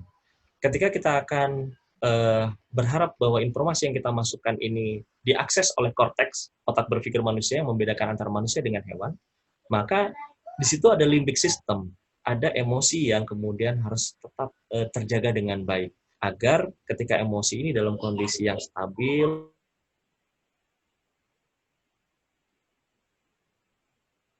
EFT, disitulah letaknya EFT. Bagaimana kemudian emosi-emosi yang negatif ini kita rilis, kita hilangkan. Ketika kita tidak percaya diri, kita tapping.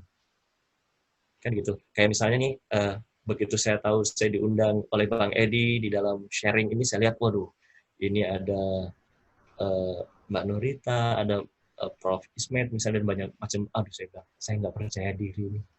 gitu Bang. Tapping dulu kan gitu, tapping dulu, harus yakin dulu karena ketika kita sudah tenang, maka korteks akan bisa aktif sehingga apa namanya? Kita bisa menjawab sebuah pertanyaan. Mungkin itu menurut saya, mungkin Bang Edi lebih bisa menjelaskan. Justru kita malam ini belajar dengan Mas Sekti ini. Kita mau menggali sebanyak mungkin keilmuannya Mas Sekti ini, insya Allah. Baik. Boleh tanya? Ya, silakan siapa yang mau tanya. Nah, ini ada Mbak Popon ini, Mas Sekti. Beliau ini salah satu guru favorit kita dari Al-Azhar ini. Silakan Mbak Popon. Ya. Assalamualaikum warahmatullahi wabarakatuh. Waalaikumsalam warahmatullahi wabarakatuh. Salam kenal. Saya mau tanya ini apa? Anak-anak zaman yang sekarang ini, mungkin dari dulu kali ya, karena kurikulum pendidikan kita seperti ini, banyak beban yang mereka harus tanggung dalam setiap harinya, pelajaran yang begitu banyak, tugas-tugas yang begitu berat, belum lagi orang tua yang menginginkan anaknya menjadi seperti ini, seperti itu. Jadi setelah sekolah, pulang sekolah itu mereka nggak langsung pulang. Mereka langsung les ini, les itu, sampai rumah itu sudah malam. Sudah kondisinya tuh sudah sangat lelah gitu.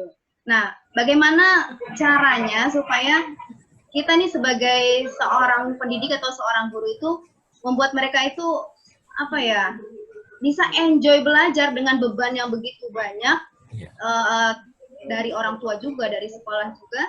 Nah, ini seperti apa mekanismenya? Kadang-kadang kita suka kesulitan juga di rumah, di sekolah tuh kadang-kadang tidur karena sudah lelah. Ya, makasih Mas Septi. Iya, Mbak Popon, alhamdulillah ini pertanyaannya luar biasa karena memang terjadi ya di biasanya kita para pengajar ini yang kita hadapi. Nah, ini memang sahabat ELC, proses pembelajaran kita, kurikulum yang begitu padat, harapan orang tua yang begitu besar, ini memang menjadi satu satu pengkondisian pada peserta didik untuk akhirnya menjadi tertekan. Nah, disitulah pentingnya EFT sebenarnya. Pentingnya EFT kemudian untuk bisa merilis hal tadi, emosi tadi.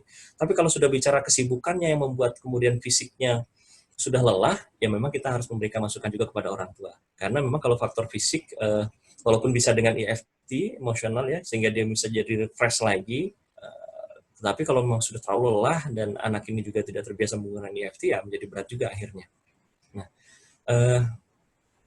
bagaimana nih kondisi yang ada? Nah, memang menjadi tantangan kita bersama sebenarnya ya. Tantangan kita para pengajar ketika sudah ketemu anak yang akhirnya tidur di kelas. Nah, baiknya kalau saya jadi guru atau pengajar, ini Mbak Popon, saya lebih mengutamakan tidak materialistis. Maksudnya materialistis itu mengejar materi. Pokoknya kekejar kurikulum. Karena memang ini beban kita nih sebagai guru kan, wah ini kita nggak kejar kurikulum, nanti pada waktu ujian, apalagi dari dinas, nggak kejar. Nah ini yang menjadi ketakutan-ketakutan kita.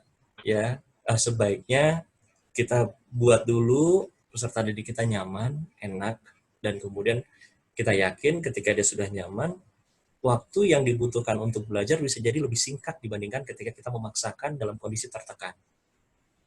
Cara yang cespleng ya EFT memang. Misalnya anak itu lelah dan sebagainya, pendekatan dulu, kemudian kita bisa lakukan tapping, dan sebagainya. Tapi kalau kelasnya banyak, ya kita tinggal pindah, oh ini satu orang ini kayaknya harus ada personal approach nantinya Mbak Popon. Nah, personal approach inilah yang kita lakukan. Mungkin itu. Pak Edi mungkin ada tambahan mungkin Pak Edi?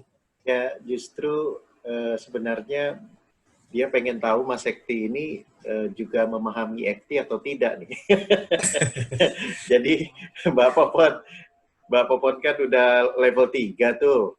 Jadi ya sebenarnya ada tools yang paling mudah EFT ya. Jadi di tapping saja ya dan diajarkan. Itu gunanya EFT itu karena tadi merilis semua beban ya. Jadi beban itu jangan dibiarkan menggerogoti para siswa ya, baik juga dosen itu kepada mahasiswanya ya.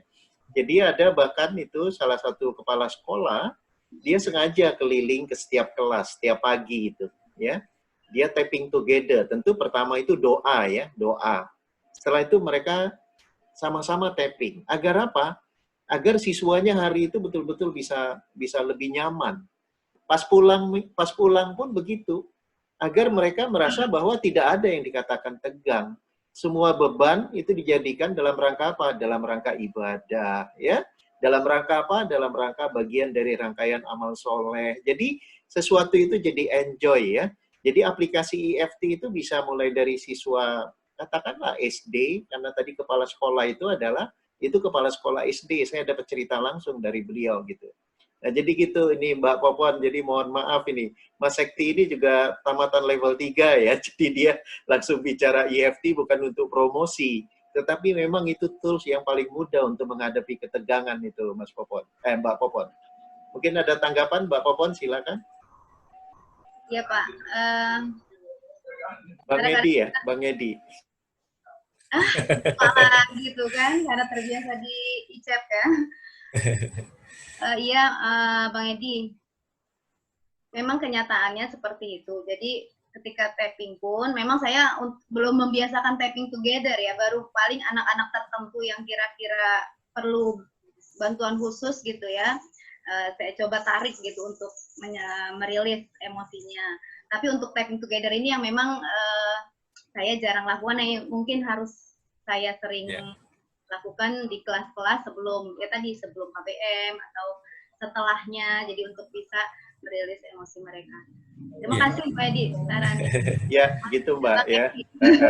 Karena saya pun selaku sekarang kan nggak ngajar SMA atau ini ya SMP ya, saya ngajarkan mahasiswa. Saya ajak typing mereka. Ya, jadi mereka walaupun mahasiswa S2 tapi saya ajak typing.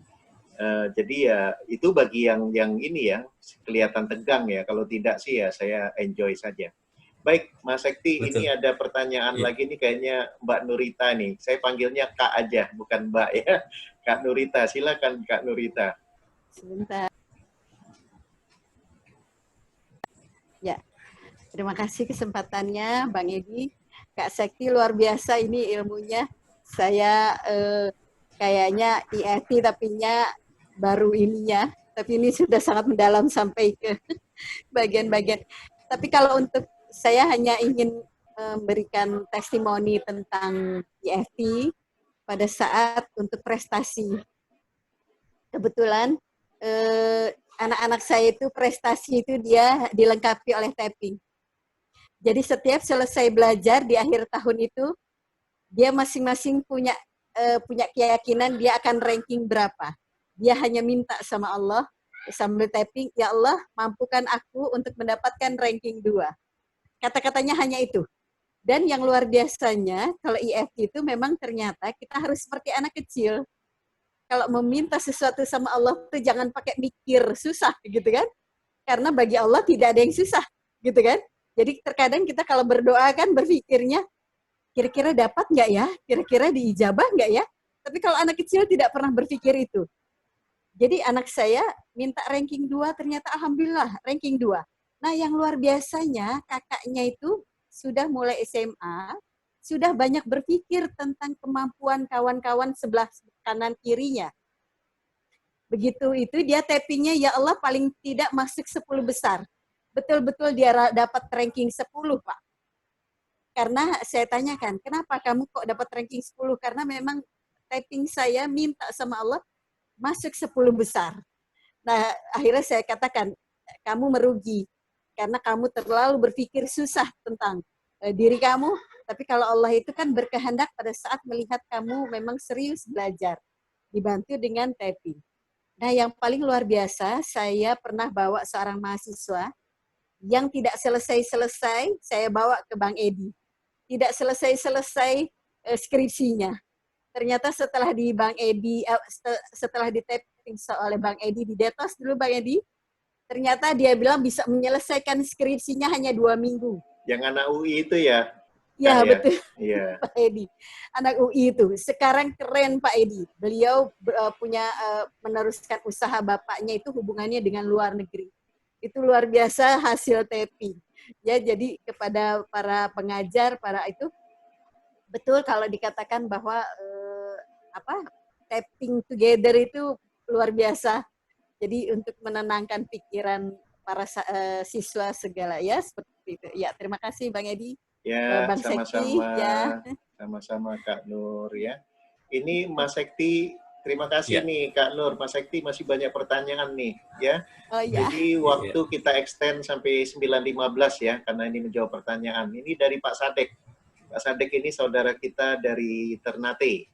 Assalamualaikum Mas Sekti. Proses pembelajaran yang disampaikan pada orang dewasa, khususnya ASN.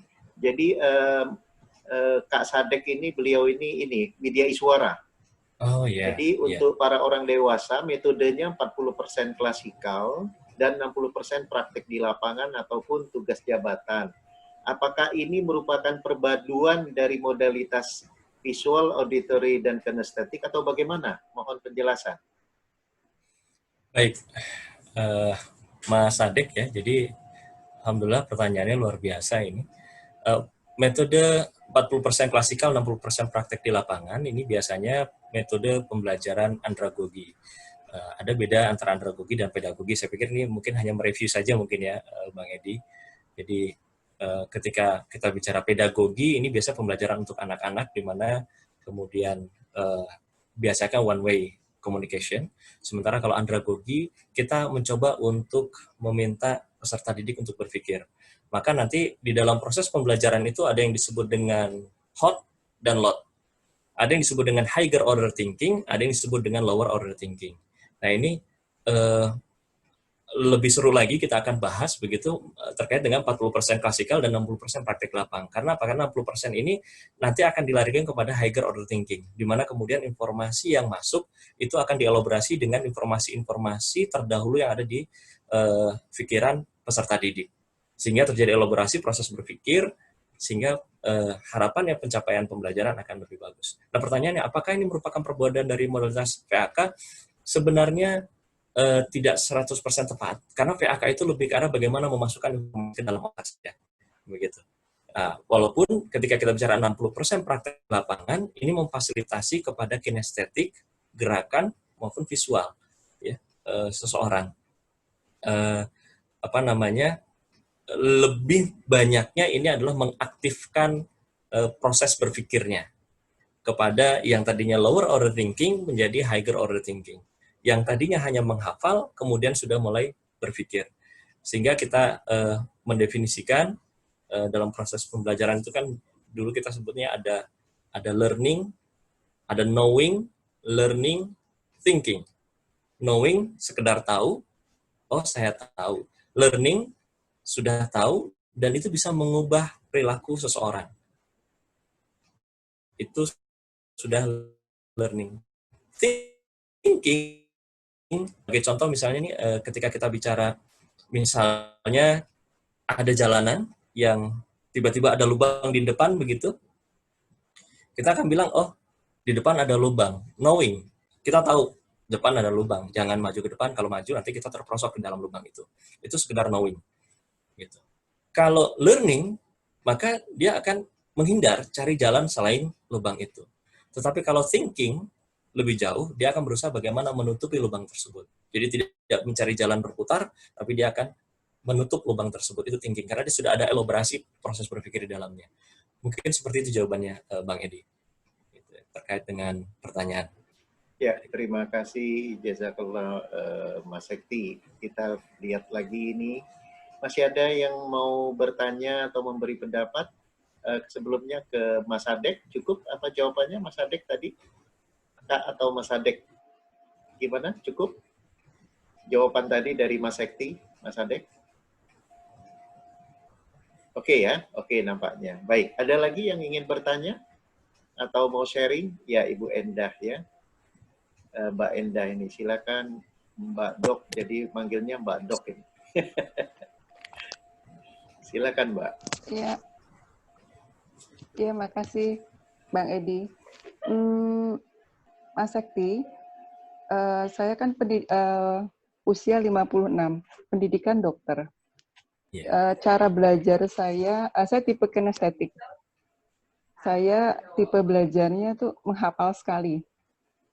Nah, sehingga membutuhkan waktu. Di satu sisi, kalau kita bicara dari sisi neuroscience, itu kan kita ada neuroplasticity.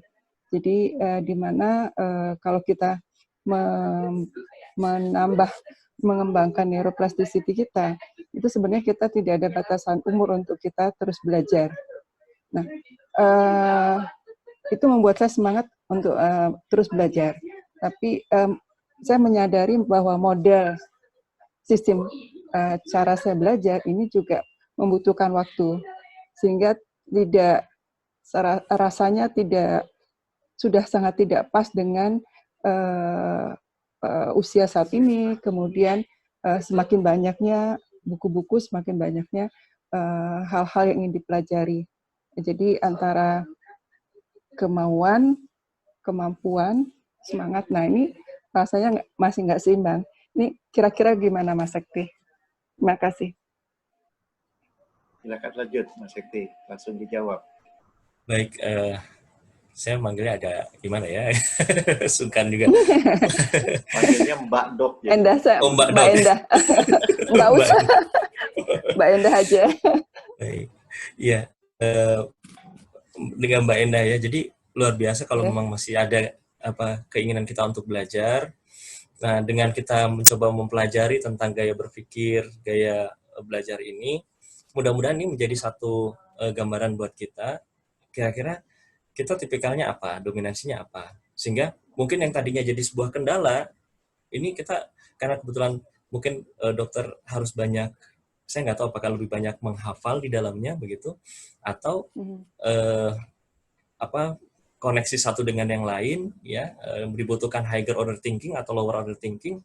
Nah, tentu di dalamnya memang perlu dilatih. Kalau kita bicara tentang lower order thinking, menghafal saja, bisa jadi kita harus menambahkan antara otak kiri dengan otak kanan ini kita kombinasi, gitu Mbak Endah. Nah, misalnya kita buat jembatan keledai tadi, yang bagaimana kita kemudian dari satu hafalan tertentu, ada beberapa item yang harus kita hafalkan, kita cari kira-kira padanannya yang memudahkan apa, gitu.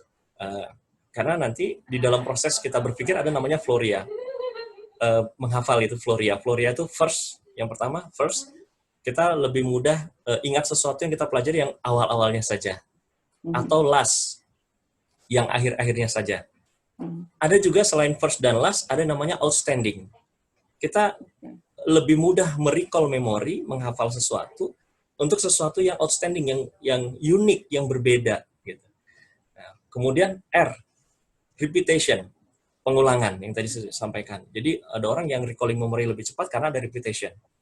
Kemudian I, interest, kita akan mudah merecall informasi yang sudah masuk ke dalam otak kita tarik lagi, lebih mudah kalau itu adalah sesuatu yang interest. Misalnya, selama praktek saya ketemu dengan hal yang ini menarik nih kayaknya gitu. Dan kita akhirnya jadi hafal dengan hal itu, interest. Atau yang ketiga adalah, yang terakhir, 6, itu adalah associated.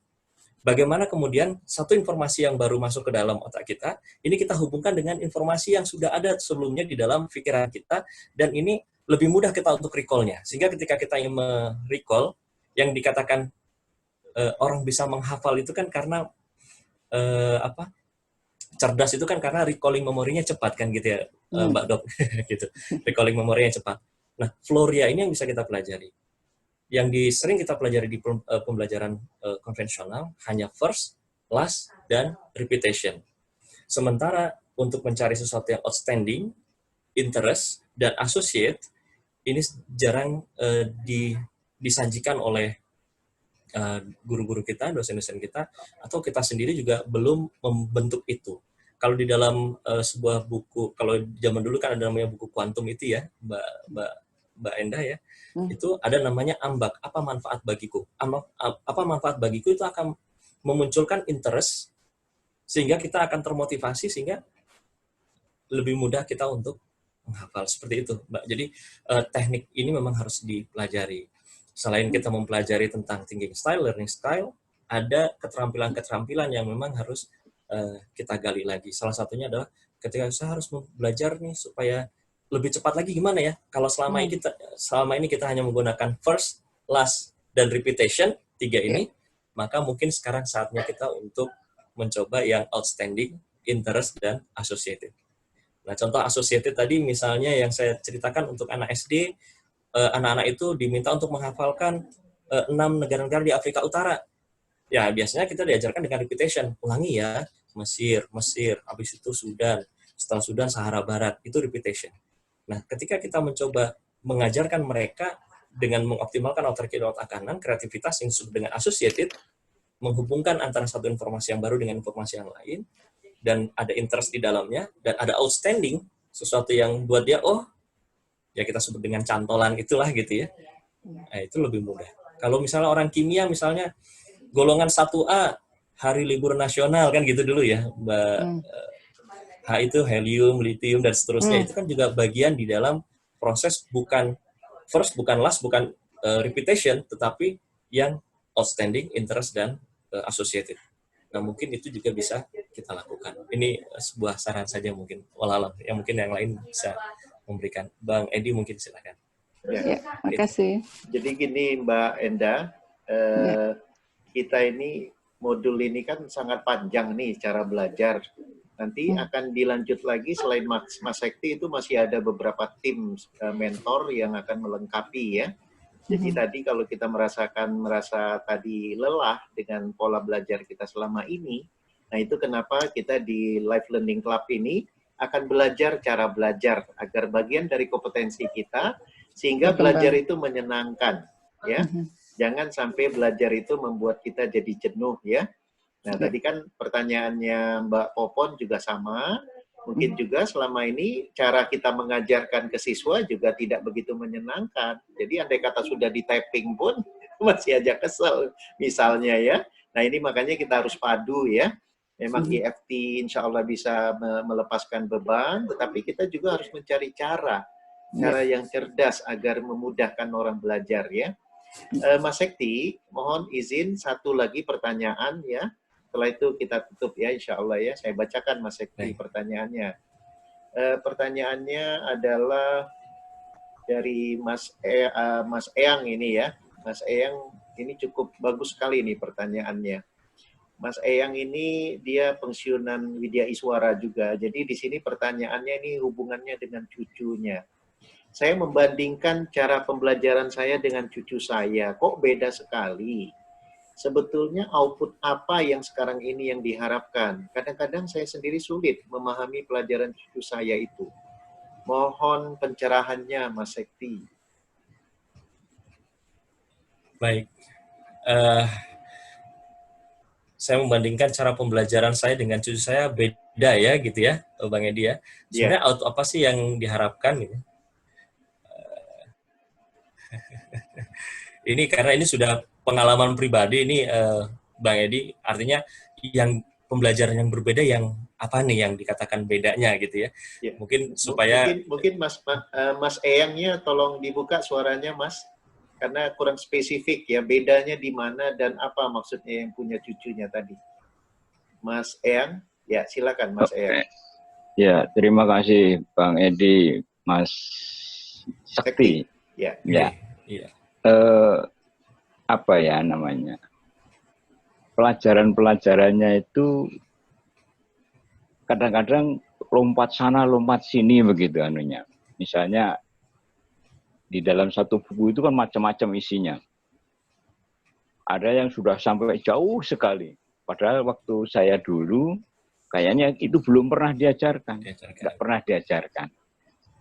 Misalnya, di kelas 1 saja, ini kelas 1 nih anak cucu saya ini. Kan kita paling juga belajar itu membaca. Ini Ibu Budi dan lain sebagainya. Nah, si anak ini belum sudah diberi pelajaran yang mungkin kalau menurut pemahaman saya sudah kelas 5 atau bahkan kelas 6, makan SMP gitu anunya. Ini kan jadi gimana cara memberikan memasukkan ini kepada anak yang baru sekali mempelajari membaca saja belum bisa, yang seperti itu yang sudah diajarkan. Saya kira seperti itu saja. Ya. Jelas kira-kira Mas Sekti maksudnya artinya dulu itu kan secara bertahap ya, tidak cepat. Sekarang ini dia seperti semua kayak mau dikuasain gitu ya. Semua ingin dipelajari, kemudian kurikulumnya pun dipadatkan, mungkin aja yang mestinya materi kelas 3 jadi materi kelas 1 gitu ya. Iya. Nah itu gimana itu tanggapannya Mas Ekti? Silakan. Iya, memang ini sebenarnya keprihatinan kita bagi para pendidik sebenarnya.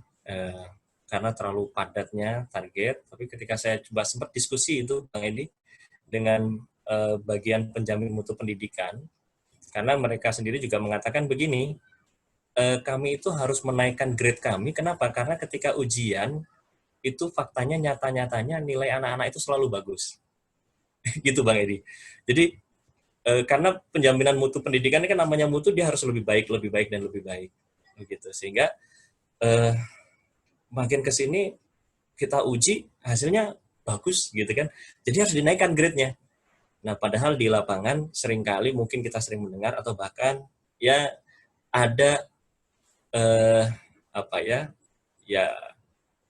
ketika tes atau ujian itu sendiri tidak murni itu dari hasil anak-anak, terkadang seperti itu, dan itu bisa menjadi bahasanya sih rahasia pendidik lah, secara rahasia umum begitu ya. Nah ini tapi tidak bisa disalahkan bagian penjamin mutu pendidikan karena mereka ya memang ditargetkan kalau sudah dikasih soal A, beban A, ternyata itu bisa terpenuhi, ya nanti akan diberikan beban berikutnya yang lebih bagus, lebih tinggi lagi. Nah, apa yang harus kita lakukan sekarang pertanyaannya, ini kan sudah seperti ini. Maka ada baiknya kita kemudian melihat dulu proses pembelajaran itu. Memang kelas 1 itu banyak yang sudah dipelajari, tetapi bisa jadi output yang diharapkan bukan menghafalnya, tetapi mentalitas-mentalitas yang dibangun kepada anak. Proses berpikirnya pada anak itu bisa jadi yang diminta. Karena memang ini satu ya dilema sekali lagi, memang di pendidik sendiri juga ini masih dipertanyakan. Maka pada waktu dulu ada istilahnya KTSP nih Ayang.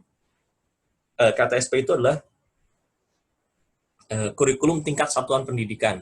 Jadi kurikulum tingkat satuan pendidikan, pihak sekolah dipersilahkan untuk membuat kurikulum sendiri berdasarkan satuan pendidikannya, tetapi outputnya, ujung-ujungnya yang penting tercapai output yang diharapkan oleh pemerintah. Sehingga tidak mesti harus mengikuti buku rujukan yang ada, dan seterusnya. Sehingga itulah tadi yang dikatakan ada sekolah alam yang dimunculkan, bagaimana kemudian sekolah alam ini tidak membebani anaknya ketika kelas 1 SD, kelas 2, mereka lebih banyak membangun mentalitas pembelajaran, tetapi ketika sudah bicara nanti untuk kenaikan jenjang dari sekolah dasar menuju sekolah menengah pertama, nah itu dipercepat di 1 tahun atau 1 semester menjelang ujian. Itu ada juga yang membuat ke arah sana. Kenapa? Karena penjamin mutu pendidikan dia harus menetapkan ya ketika sudah diujikan nilainya bagus, ya besoknya harus lebih tinggi lagi dan lebih tinggi lagi. Mungkin seperti itu ya, yang memang ini sekali lagi keprihatinan juga buat kita, karena zaman dulu kelas 1 SD masih diajarkan membaca, kok sekarang kayaknya kelas 1 SD itu tasnya isinya buku semua kan begitu, dan tebal-tebal gitu. Bahkan kalau kita lihat ini yang saya alami sendiri ini Bang Edi, ketika anak saya di TK itu ternyata tidak diajarkan membaca begitu, tetapi di SD kurikulumnya begitu padat. Saya sempat bilang ke kepala sekolah yang ada di TK, kebetulan saya kenal begitu, saya tanya, ini kok SD sudah ada syarat harus membaca. Nah, kepala sekolah ini menyampaikan, tidak boleh Pak, SD itu kelas 1 itu ada syarat bisa membaca. Kalau ada, itu bisa dilaporkan ke dinas, karena memang tidak diperbolehkan TK itu mengajarkan membaca. Tetapi di SD sudah ketemu dengan kurikulum yang begitu padat, itu memang ada yang harus dikoreksi memang. Seperti itu yang yang kita bisa lakukan saat ini ya, bagaimana caranya jangan sampai terluka cucu kita, ya, merasa dia bebannya tinggi atau kemudian merasa tertekan, stres, itu yang kita nggak boleh. Karena masih banyak proses pembelajaran yang harus dilakukan, jangan sampai karena terluka tadi mentalnya, emosinya blok sehingga korteksnya menjadi tidak optimal. Mungkin itu. Ya, saya nanggapin sedikit. Jadi memang betul apa yang ini kan kadang-kadang ada berbeda begitu. Di TK katanya dikatakan tidak ada belajar membaca. Itu. Iya. Tapi tiba-tiba di SD sudah sekian majunya begitu. Jadi gimana ini anehnya? Ini mana yang akan kita ikuti seperti itu? Ini mungkin juga harus ada perbaikan-perbaikan di masa yang akan datang. Saya kira seperti itu ya Mas Sekti ya. Oke, terima kasih. Iya. Baik, terima kasih Eyang dan penanya lainnya. Alhamdulillah ini Mas Sekti luar biasa ya. Jadi sharing dari Mas Sekti, saya lihat banyak sekali komentar di chatting itu amazing ya. Sangat senang gitu Mas Sekti, mudah-mudahan kita akan bisa lanjut ya, karena Life Learning Club ini ketika kita diberi Allah umur panjang, terutama Mas Sekti yang menjadi narasumber tentang cara belajar, kita doakan ya untuk terus juga bisa berbagi di sini Mas Sekti. Nah ini Bapak Ibu, maaf, sahabat Life Learning Club ini juga kadang-kadang saya juga lupa nih masih panggil Bapak Ibu ya. Ini dari admin Life Learning Club ini mengumumkan karena ada banyak permintaan untuk sertifikat ya. Jadi bagi yang perlu e-sertifikat nanti tolong dihubungin aja admin. Itu nomornya ada di chatting ya. Nomornya ada di chatting, silakan dicatat. Kemudian yang kedua, acara Life Learning Club ini tadinya rencananya mau 3 kali seminggu, tetapi melihat dari kesibukan karena sekarang sudah mulai banyak yang bekerja, jadi kita kurangin hanya 2 kali. Jadi setiap hari Selasa dan Kamis. Jadi ini Mas Sekti mungkin nanti di lain waktu kita undang lagi Mas Sekti dan juga Life Learning Club kalau sudah selesai PSBB kita akan bisa ketemu ya dengan sahabat Life Learning Club untuk bertemu secara langsung ya dalam pelatihan-pelatihan yang difasilitas oleh Life Learning Club. Baik, tanpa mengurangi rasa rasa semangatnya sahabat Life Learning Club, kita akan tutup sesi kita kali ini. Ini ada nomor teleponnya kalau tadi mungkin tidak menyimak di chatting ya, untuk yang perlu sertifikat, e-sertifikat. Silakan dicatat bagi peserta yang perlu sertifikat ya, 0878 7463 6635. Jadi bagi rekan-rekan sahabat Life Learning Club yang memerlukan sertifikat itu bisa hubungin ke admin Life Learning Club itu di 0878 7463 6635. Demikian. Sekali lagi saya ucapkan terima kasih banyak Mas Sekti, jazakallah khair, dan juga terima kasih banyak sahabat Life Learning Club. Jazakallah khair atas segala waktu ya, kemudian pengorbanan bisa bersama di sini karena tadi majelis ilmu ini adalah majelis yang luar biasa. Nanti insya Allah kita jumpa lagi minggu depan ya dengan topik yang berbeda.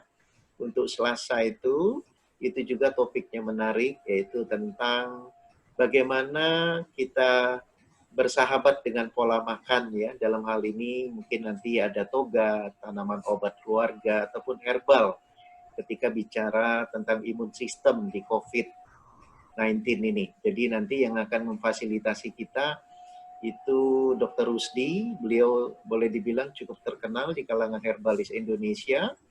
Beliau juga pengurus Jamu Indonesia. Beliau juga mentor dari Life Learning Club ya. Jadi harapan kita nanti kita jumpa lagi di hari Selasa, dan untuk hari Senin itu seperti biasa acara Icon ya.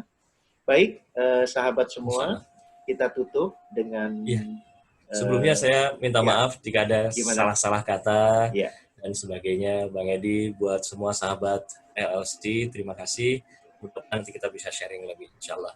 Ya, jadi Mas Sekti sekali lagi kami dari Life Learning Club mengucapkan banyak terima kasih, jazakallah khair. Dan tadi permintaan maafnya kami maafkan, Mas. Alhamdulillah. Ya, baik. Sekarang saya mau tutup dengan hamdalah. Alhamdulillahirabbil alamin. Mohon maaf dari kami apabila ada kehilafan. Semoga kebaikan ini semua datangnya dari Allah. Kita bersyukur. Alhamdulillahirabbil alamin. Billahi taufiq wal hidayah. Assalamualaikum warahmatullahi wabarakatuh. Waalaikumsalam warahmatullahi wabarakatuh. Sehat, makasih, sukses, bahagia.